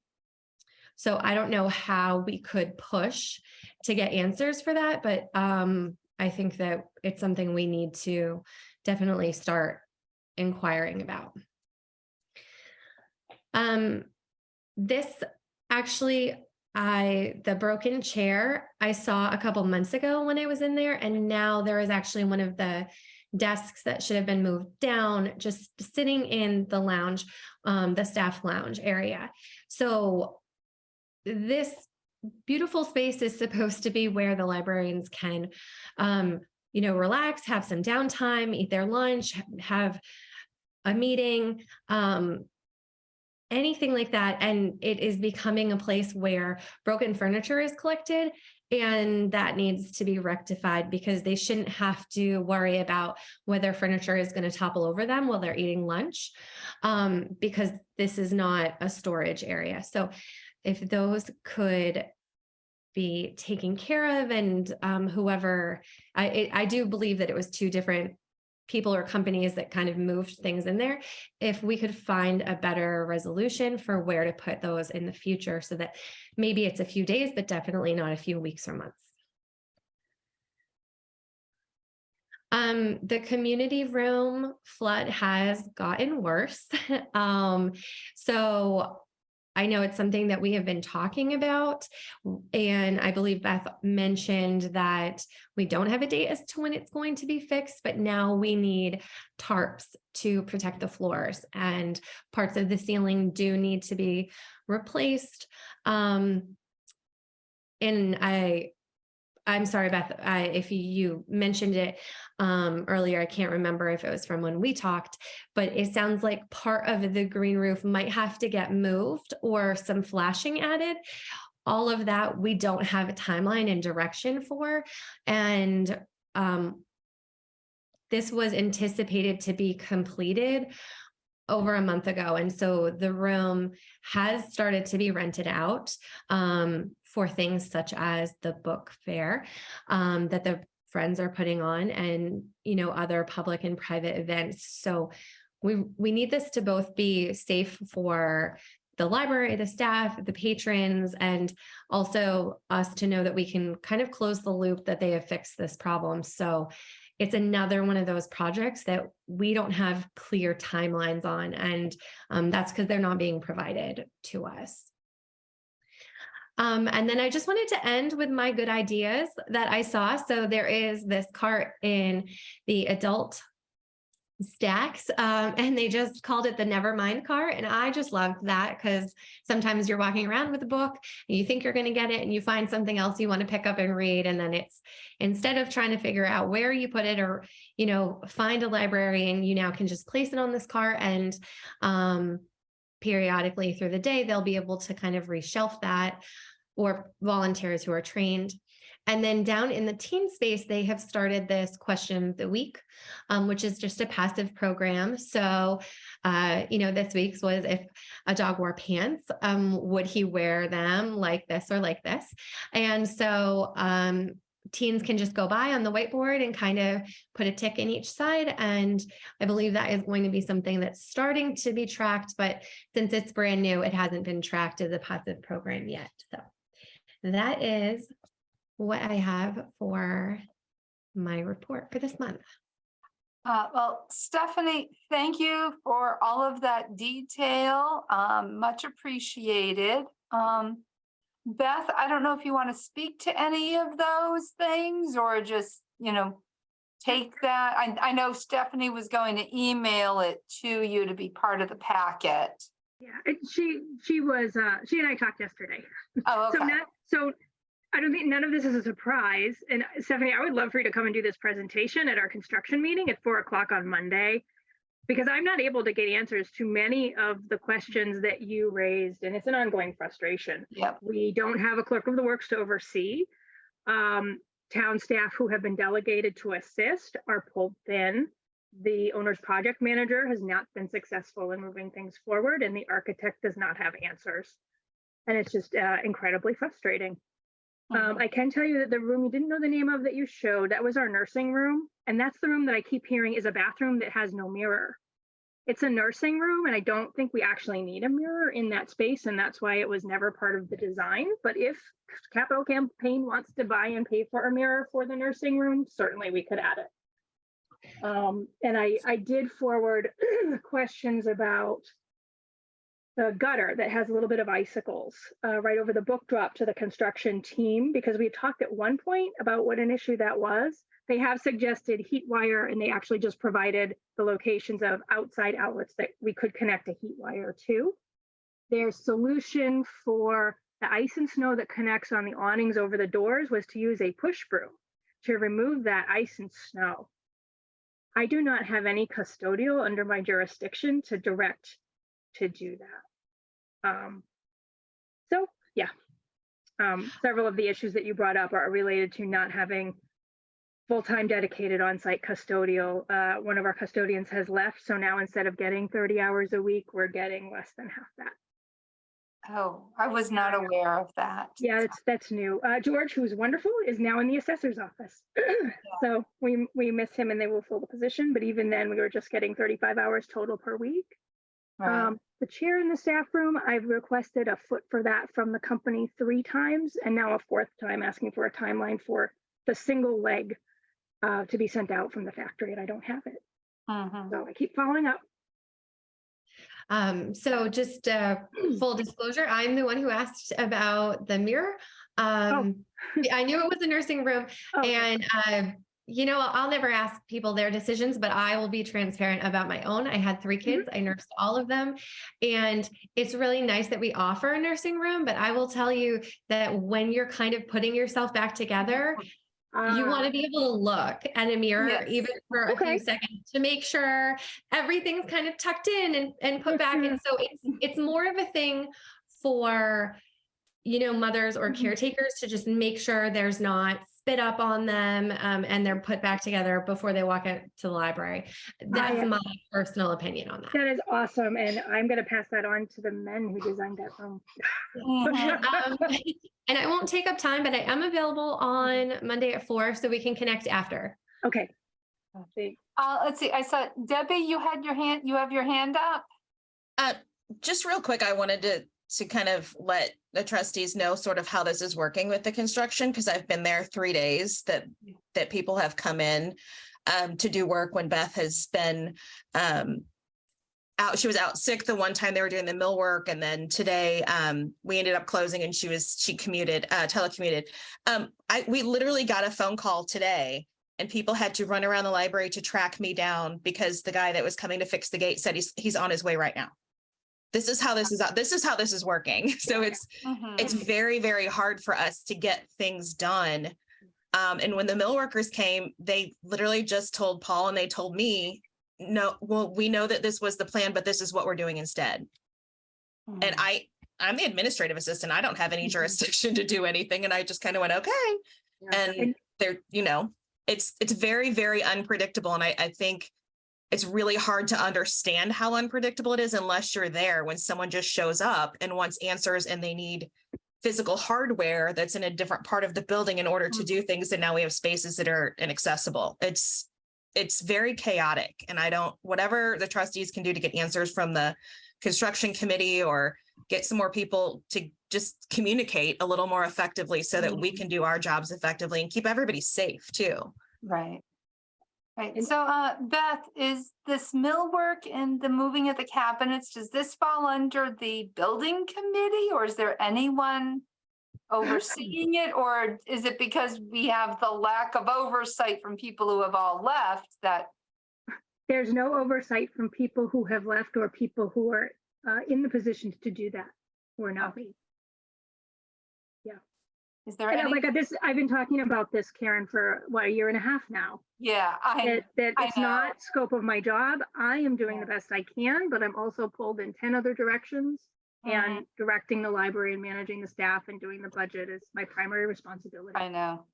And it doesn't seem like there's anyone to push this on to. William Blake is officially the person in charge, but again, like it's not that he's not available or not responsive, but this is not his primary function either. He has many other duties and tasks, and he's been very helpful. No matter how often we ask for 48 hours notice, we don't get it. Sometimes I don't even know people are on site because nobody talks to me. Or I don't know that they're coming until, again, we get a phone call day of, or they just show up. So, and in the interest of getting it done, I do not want to be the one to say, nope, go away. You didn't let me know ahead of time, right? Like we want to play ball and be cooperative to move it along. Dana? I just wonder, I know this is probably may seem a dumb question, but does the building, they're still meeting, right? The building and construction committee? They pay bills. Okay, so are they working on any of this stuff, or is it just you, Beth? They pay the bills. They don't have any direct oversight of day-to-day construction stuff. That would be a clerk of the works, the owner's project manager. But I thought we would go to them when we had issues. I CC Mary Fritz, the chair of the committee, frequently on issues. Okay. And why don't we, is there something we can do? Because this is really, it's crazy. With all due respect, I have been asking for help with this for a year and a half. I can't do anything else. No. I can't do anything else except take things as they come. Right. Well, it's too bad we paid them. They're all paid, right? Everything's been paid. Yeah. Well, I know we have this conversation repeatedly. Well, I know. I think Doug Bowman and Mary Fritz and the other people in that committee need to know what's happening, because weren't they overseeing the whole? I know that the people that were paid for it left, but they oversee the whole project. They get an update every month at our monthly meetings that this isn't done yet, and this isn't done yet, and this isn't done yet, and this isn't done yet, and we still have a leak, and we have no timeline, and we have no notice. Nothing happens. Well, we need to, I just think we have to talk offline and figure out something, because Beth, even in your discussion today, you explained that we wouldn't get all the grant money if the counters weren't put at the right height, and that was truly an error.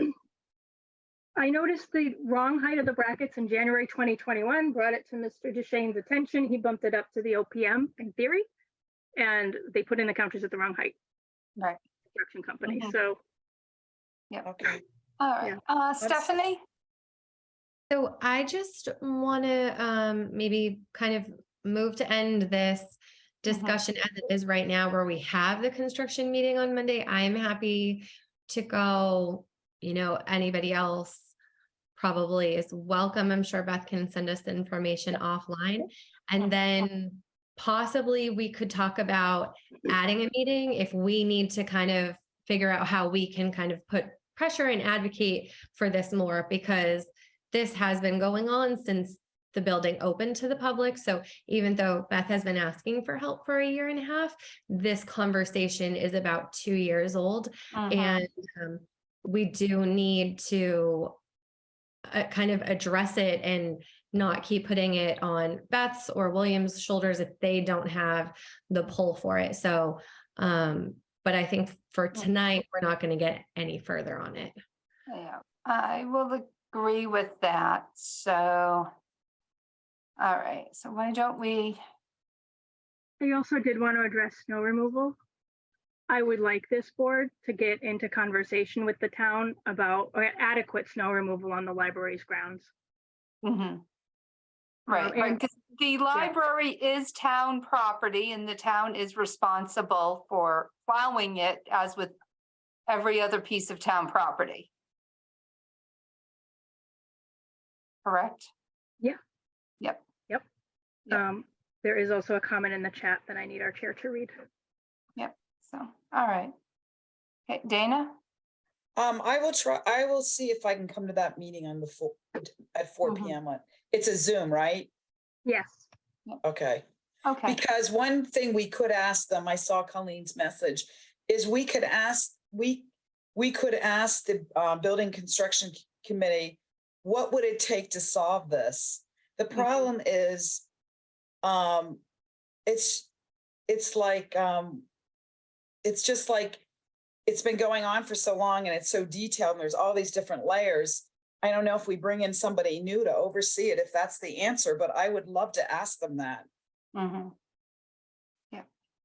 You know, we got to get this stuff done, and the walls have to be painted. It has to look good. And I can see if they're not going to do it, we're going to have to figure out a way to get it done. So I'll try to come to that meeting, and I think we might want to address that and see if they have a specific answer. And if it entails us hiring somebody that we have to give this project to, we could do that. I don't know if that's the answer, but we need them to know how serious this is. I know their work is done, but in essence, it really isn't. I mean, it has to be functional. We have to have a functional library, and this is so important. I can't believe it that Beth didn't get any support on this. I mean, this could uphold, if this wasn't done properly, we wouldn't get the rest of the grant money, and it's a lot of money. It's crazy. Right. Right. Okay. Good point. Stephanie?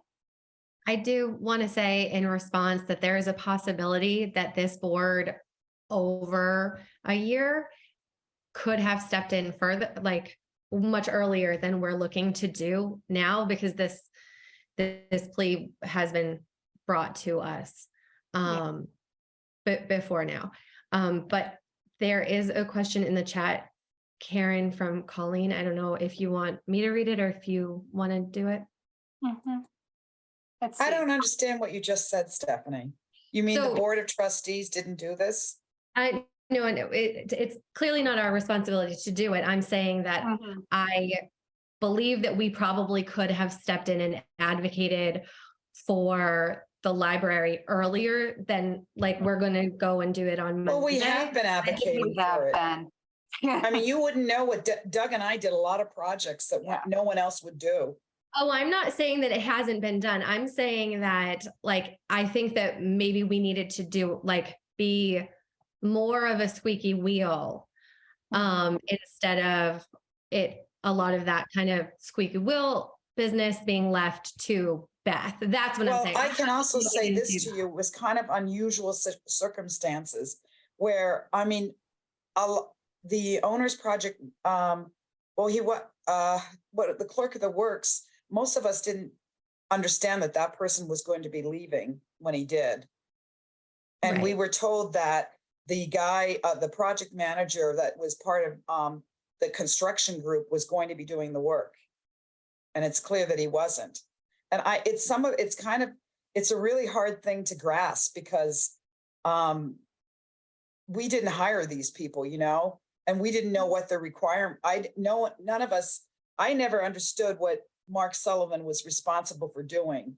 Mhm. Or it was hard to see what he really did. And this is a public meeting, but I mean, that was a kind of an odd thing it just was really like, Mhm. I don't know how to say it. It's very odd to ask, to try to ferret that out. Cause I don't think we would have gotten the answers then that we would Yeah, want. I if we mean, said, "Hey, unfortunately, like I said, we've had this conversation. What should we have done? And yeah, what- and we're women too.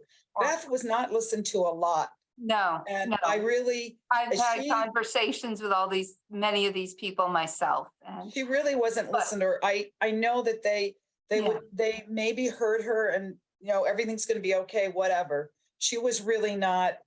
No. I don't know if it's because she was a woman or what, but she really wasn't. They didn't listen to her as much as they should have.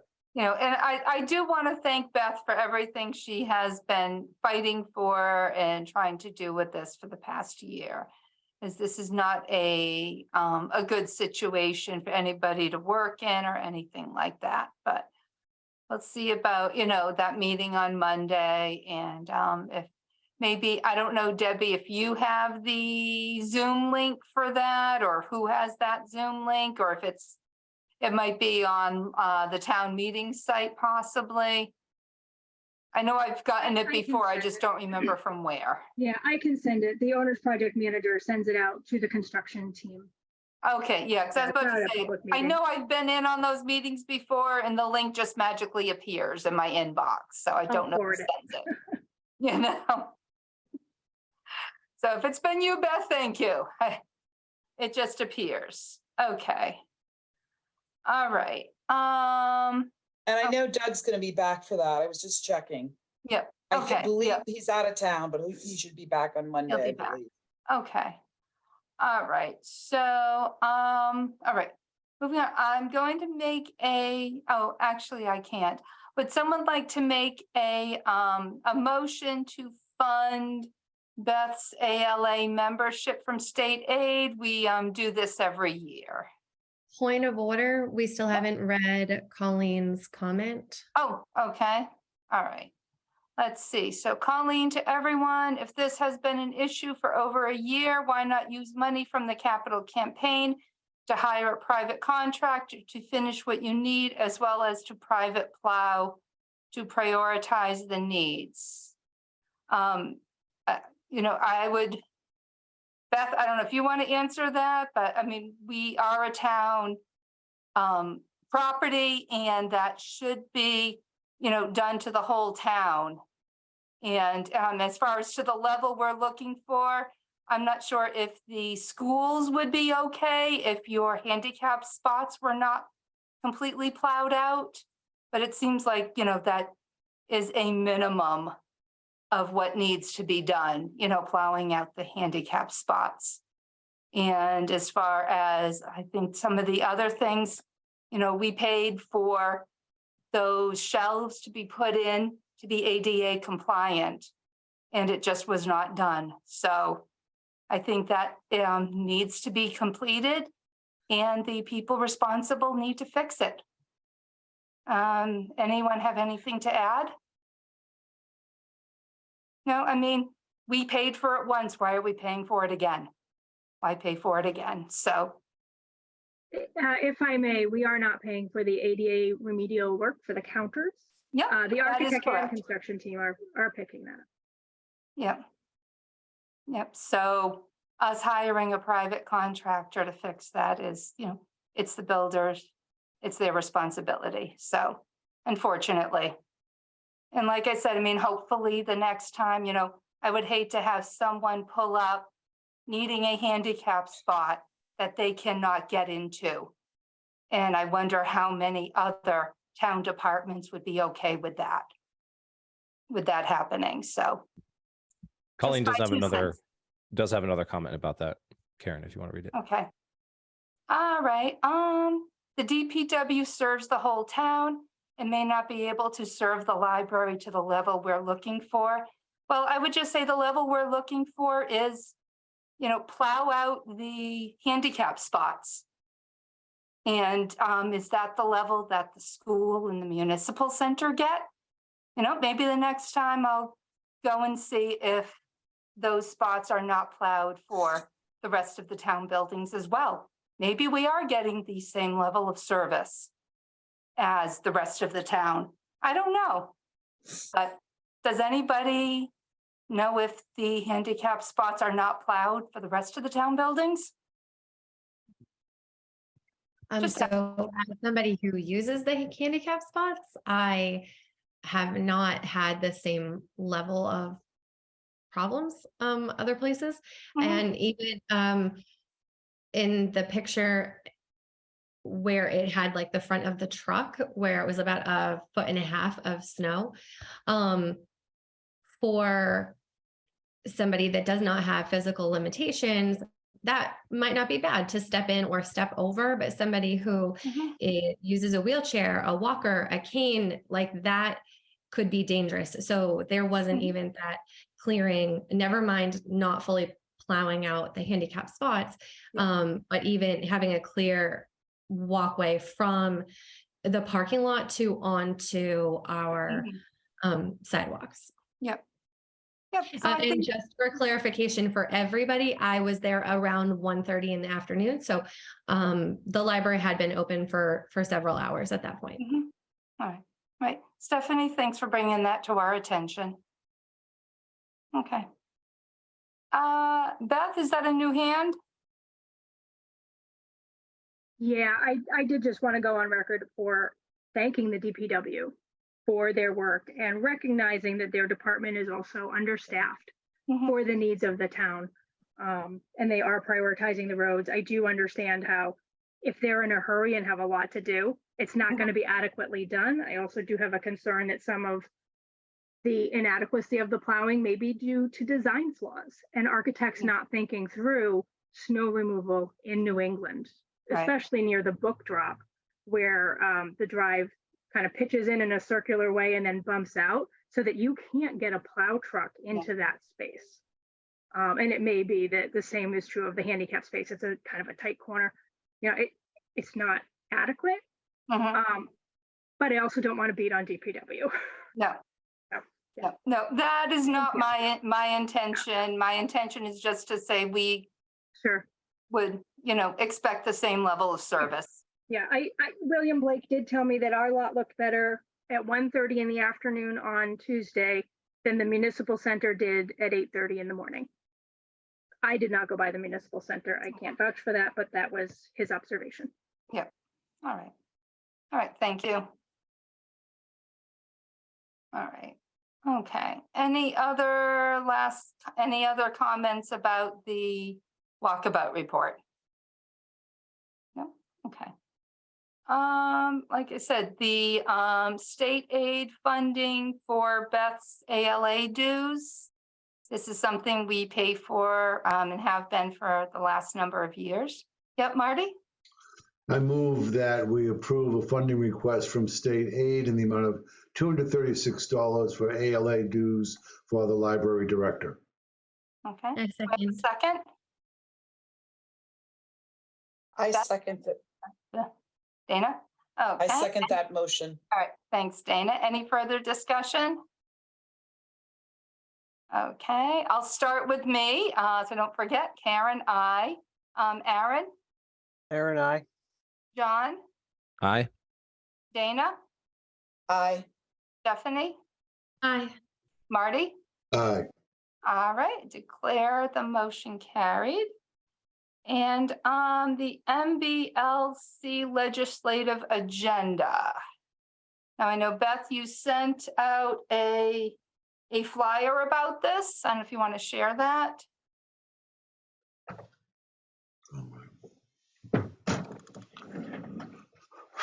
All right. Are you able to and- see it? Yep, and one thing I have to say I found very interesting here was the examples about the unfair ebook pricing and practices. That really caught my attention.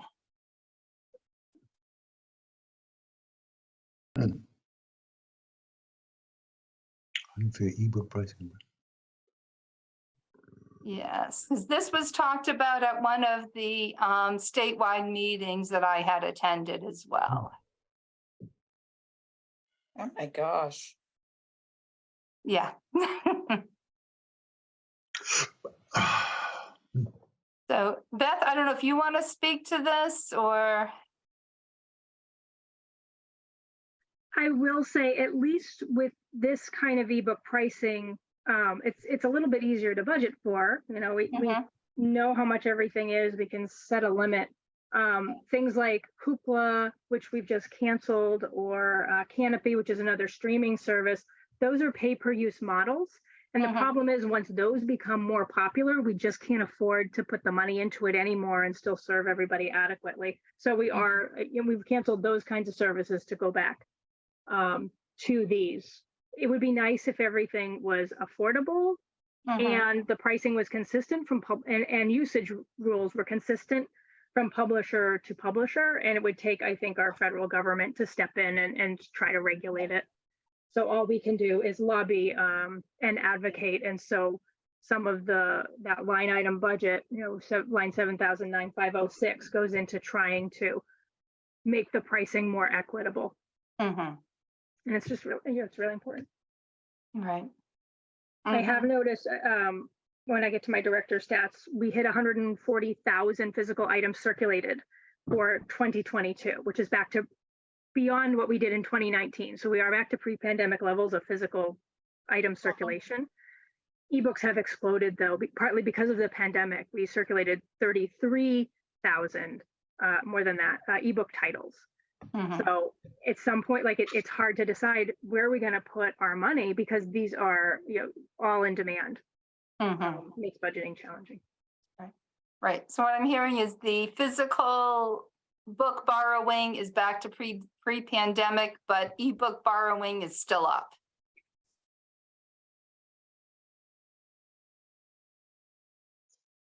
Is that the case? Yes. Yeah. Yeah. Yep. So it's not that ebooks have replaced the other books. They're both in demand. Yeah. They, maybe they will eventually. I feel like 10 years ago, I said in 100 years. And the pandemic has certainly sped that up. But I do think, I have a 10-year-old. We read a book every night. There are times where there's something she wanted. So we downloaded the ebook from Libby, and it wasn't the same. And we like to hold a physical book. Right. And I found with Sarah Bannister, our children's librarian, will also say it's just important to have that physical, tactile collection for kids. And I find with adults, there hasn't been so much a switch over. But if I want that next bestseller from Stephen King, I'll put a hold on the physical book and maybe the large print and also the ebook. And whatever comes first, I'll read whatever comes first. Right. So. Yep. Okay. Yep. So, all right. Okay. Anything else about this, Beth? No, but Marty's waving his hand. Oh, I'm sorry. You're about that big on my screen here with now you're big. I've never been accused of being that big. Just for clarification, is there an action item from us that's required regarding this legislative agenda, apart from, the issue about ebooks is very important, but are we supposed to do anything, or is this an informational item? Sure. What our hope is that you do with it is that you read it and know it, that when I send out an alert saying, go to a legislative breakfast, they're usually in February or March around the Commonwealth, that you attend and go hear the speeches and hear more about it. You're invited to participate in Library Legislative Day, which is in mid-March, where we get to go and talk to the people who set the budget and allocate funding to prioritize library spending. And there are times during the year where I will have an action alert for advocacy and ask you to, call your local legislators and speak to the need to allocate funding to these specific line items. It is not too soon to read this and immediately email or call your legislator to say, have you thought yet about library funding? Because the budgets, are going to be discussed, debated, and voted on in the next couple of months. I think we usually try and do it right in May, June for July. They're on our same fiscal year calendar. So yeah, be aware and take action. Yeah, I believe the email has gone out already with the legislative day on the Hill for libraries. I'm never able to make it because of the date it is, but I believe it's usually middle of March if anyone is able to go. So, all right, well, thank you for bringing that to our attention. Does anyone have any questions about that? All right. Let's see, policy update with Aaron. I know you, we don't have anything to vote on. So, Yep. and I have a few updates, just an update with what you're working on. Yep. Yep. So we didn't meet, we met at the end of November and then the very beginning of January, just, to coincide with all the different holidays and when the Board of Trustees were meeting.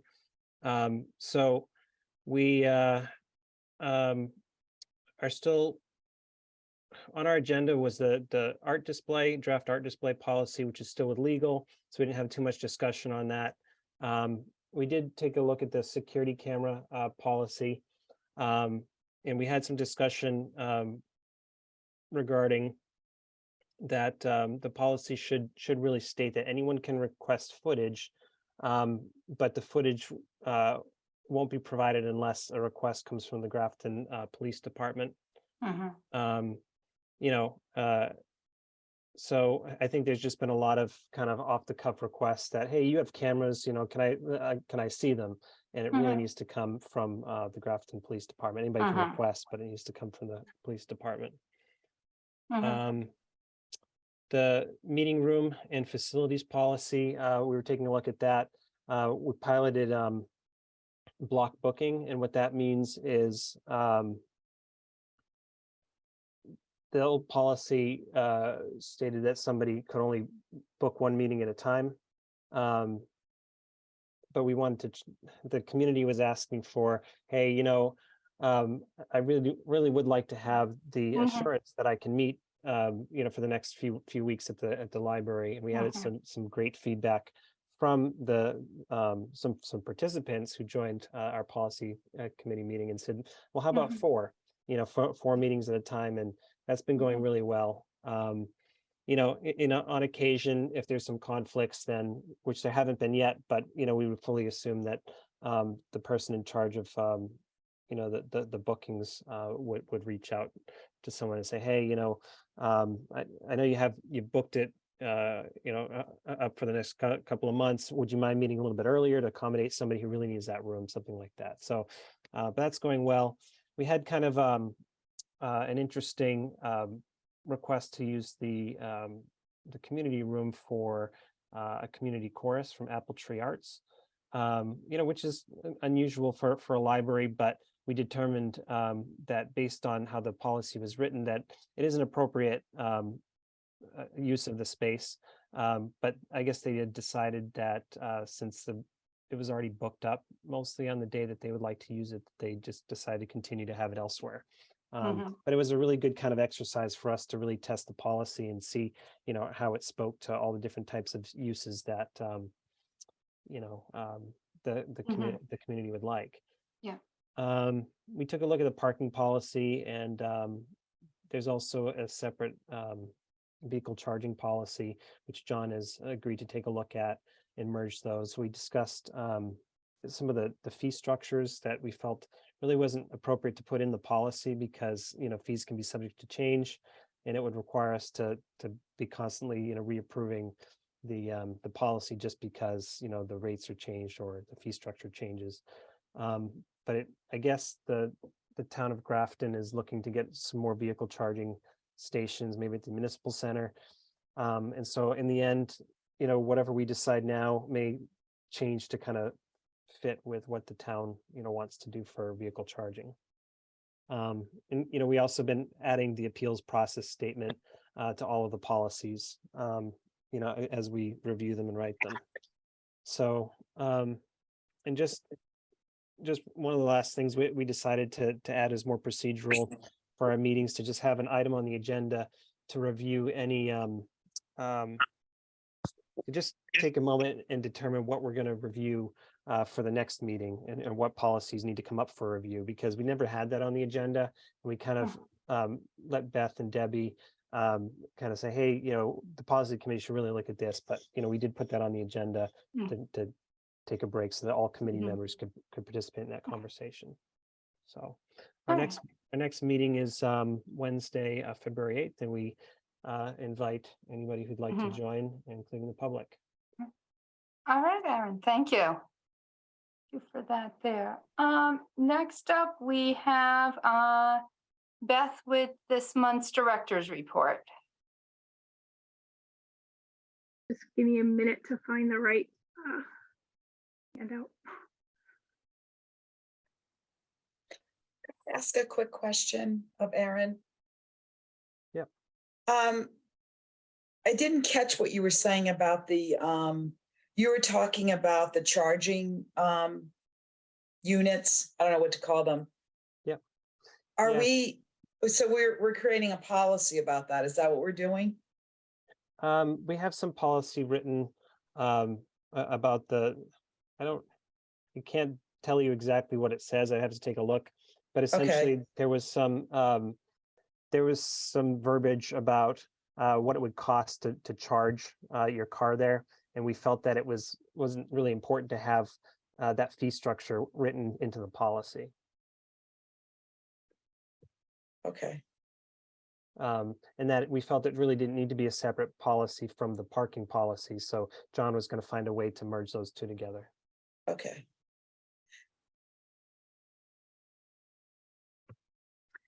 So anything that's any number that is green is an increase from November. Anything that's in red is a decrease from November. December is a slightly shorter month because there's a couple of holidays. So guests were up, partly because of Grafton celebrates the holidays, but people didn't ask as many questions. As I already mentioned, this is where we finished the year for circulation, 140,000, I think that says 286 physical items, 36,302 digital items, and this surpasses even 2018. We go back, 5 years. So it sometimes seems like the library is very quiet when you go in, especially like after 7 o'clock at night. Often there's meetings going on and people tucked away, but we had 5,500 visitors, and circulation is up, which is wonderful. We added a fewer items during the month. I think we deleted or withdrew about 184 items for condition, because they were duplicates, because they were old or superseded by a new book. Those are the reasons we de-access. Staff placed 610 holds, again, not significantly less than November, but less. We added 60 borrowers, a few less. Museum pass use was up because we had school vacation week. So they tend to be used quite a bit during those times of year. Thanks to Debbie's work, all of our social media stats are up in terms of followers, likes, page views. She can speak to how many viewers some of the TikToks she and staff have created for the library have gotten. If you're not following us on TikTok, you should be. So there's, all of those. Twitter and Pinterest aren't getting a lot of action. We're not seeing huge increases to YouTube subscribers now that we're not putting out regular video recorded programming. But the TikTok followers, I think it's up 100 and almost 150 maybe from last month, and lots of views. Database use kind of goes all over the place. More people use Ancestry, less people use the Gale collection. I didn't get figures for Pronunciator or Teen Resource Center. Somebody was learning how to drive this month, so the mass driving tests got some hits. tutor.com got less usage. It tends to spike when we promote it. So anytime someone asks a reference question, does the library offer tutoring, or post to parents, one of the parents in Grafton websites about where can I get tutoring for my child, we promote tutor.com, which is a free service available from, I believe, 3 to 9 p.m. every day. And they don't just serve youth students, they also will look at resumes and job applications and cover letters for adults. They have test prep. It's an incredible underutilized resource. Freegal has had less and less hits every month, and that was part of our decision to discontinue their streaming music service, not feeling like we were getting our money's worth. While Comics Plus only had 8 accessions during December, they had like 68 in November. So that's another one that's up and down. It's a streaming comic service, more of an ebook service. Teachables is downloadables for homeschoolers and teachers.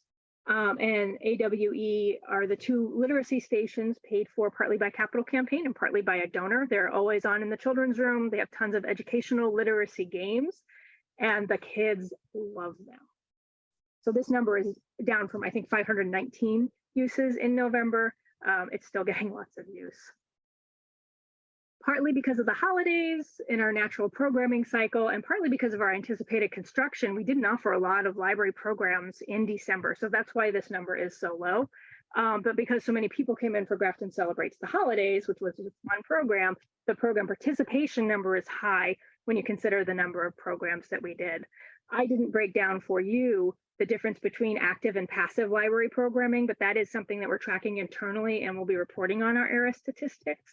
A passive program is when the children's room hides like 5 dinosaurs in November, and then every kid who finds a dinosaur gets a sticker. Like, they count that as a passive program because you do it on your own. It doesn't need a lot of staff intervention. The whiteboard in the teen room has actually been active since we bought that board. So over a year. It's just we finally kind of came to our senses and went, wait, this is a weekly program. We can count this as a passive program. Allison has always taken a picture at the end of the week for all the comments she's received on the board for her really interesting questions. So we'll continue, we'll start providing that data because we hadn't been. It's really fun. If I take the picture, I usually post it to social media. Some of the responses are great. Meeting room use continues to be very high. We had 137 reserved in advance rooms that had 274 attendees. We had another 50, I think 54 or 56 uses for library staff. So we might book a room to test something in the room, like the technology, or to demonstrate to somebody who's coming in to do a program how to use that technology. And we also use them for internal meetings as well as programs for the public. So that's not tracked under public meeting room use and attendance. That's a separate stat. We haven't been doing notarizations or passports because we just can't afford to have the staff off the desk to do that.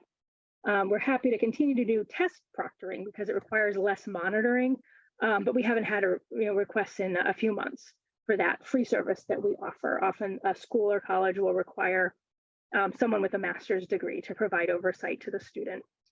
And conveniently, our 10-seat conference room is set up very well for somebody to sit in technical services and just glance through the window to make sure the student is on track and taking the test as needed.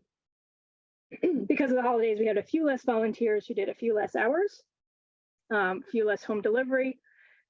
Seed packets are on hiatus until the spring comes, but we are starting to think about writing donation letters soon and asking the community to come and donate packets, seeds to be put into packets for this year's program.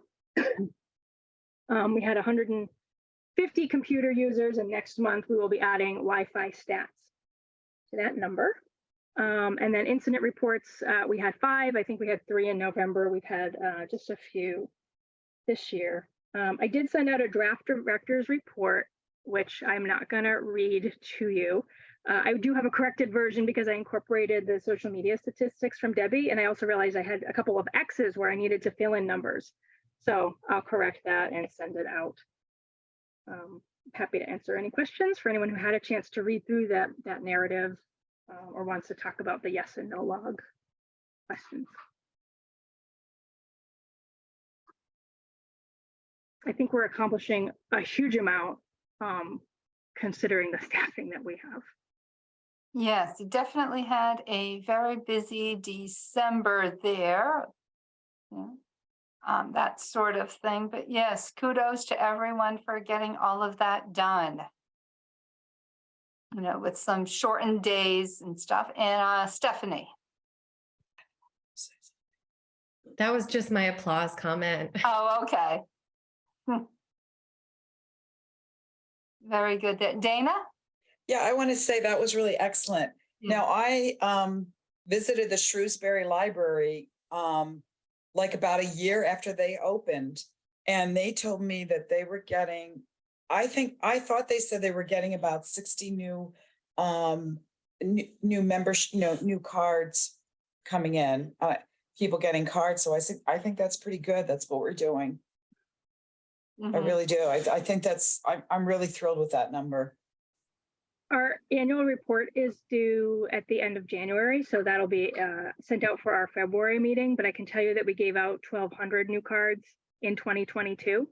Our total borrowers are fewer, and I'm not quite sure why. We used to be up over a little bit over 10,000, and now we're around 9,500. But we definitely gave out more new cards last year than we have the previous few years. So membership should start to come back up too. Yeah. Very good. All right. Any other questions or comments for Beth about that? Okay. Let's see. We do have some visitors here today. Just wanted to know if anyone would like to say anything. Just raise your hand and you can come off of mute. All right. And not seeing any activity there. I'll just say for our next meetings, the policy subcommittee meeting is Wednesday, February 8th at 7 p.m. That's on Zoom. And the next meeting for the Board of Library Trustees is Wednesday, February 22nd, also on Zoom. Yep, and that is still the fourth Wednesday, although it seems early. And yes, Aaron? So should we consider start meeting in person? I know this is not really a great time to meet in person because of people are still getting sick. But I was actually looking at the calendar for the meeting room bookings, and I did see a placeholder for the Board of Library Trustees. I thought since I missed the December meeting, you guys had decided to meet in person. But so I'm not sure why that's on the calendar as a standing meeting. But certainly, you know, to Marty's point about the order expiring, you know, we still have some time, but we may want to consider, you know, early April, you know, to either start looking at the municipal center as a room to book and or the library space. Yep, I think that's something to look at and see what is going to be happening there. Marty? Yeah, I just think it could go on next month's agenda because I mean, it's, as you said, it's still March 31st, as I understand it. That will be the expiration date. We may have a better idea whether the legislature decides to do anything. If not, then we really don't have any choice but to have the April meeting to be an in-person meeting. So, you know, we might want to think about just doing April anyway, sua sponte, whether required or not, or at least optional, do it in person, but if somebody wants to join. Yeah, and I'm seeing in the chat, apparently they don't have the ability to raise their hand, but if you'd like to say anything, you can unmute yourself if you'd like to.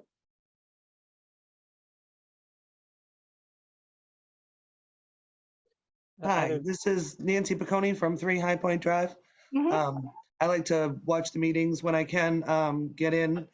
And tonight, the link posted in the agenda was incorrect, and I was unable to join the meeting until it was updated on the library's page. And luckily, someone answered me from the library messenger, but I wasn't able to be in here until 7:30, and I just wanted everyone, besides the person who responded to me, aware that that goes against open meeting law. I missed the first half an hour. I'm sure you didn't say anything or vote in anything that I really needed to see, but I just wanted you to be aware.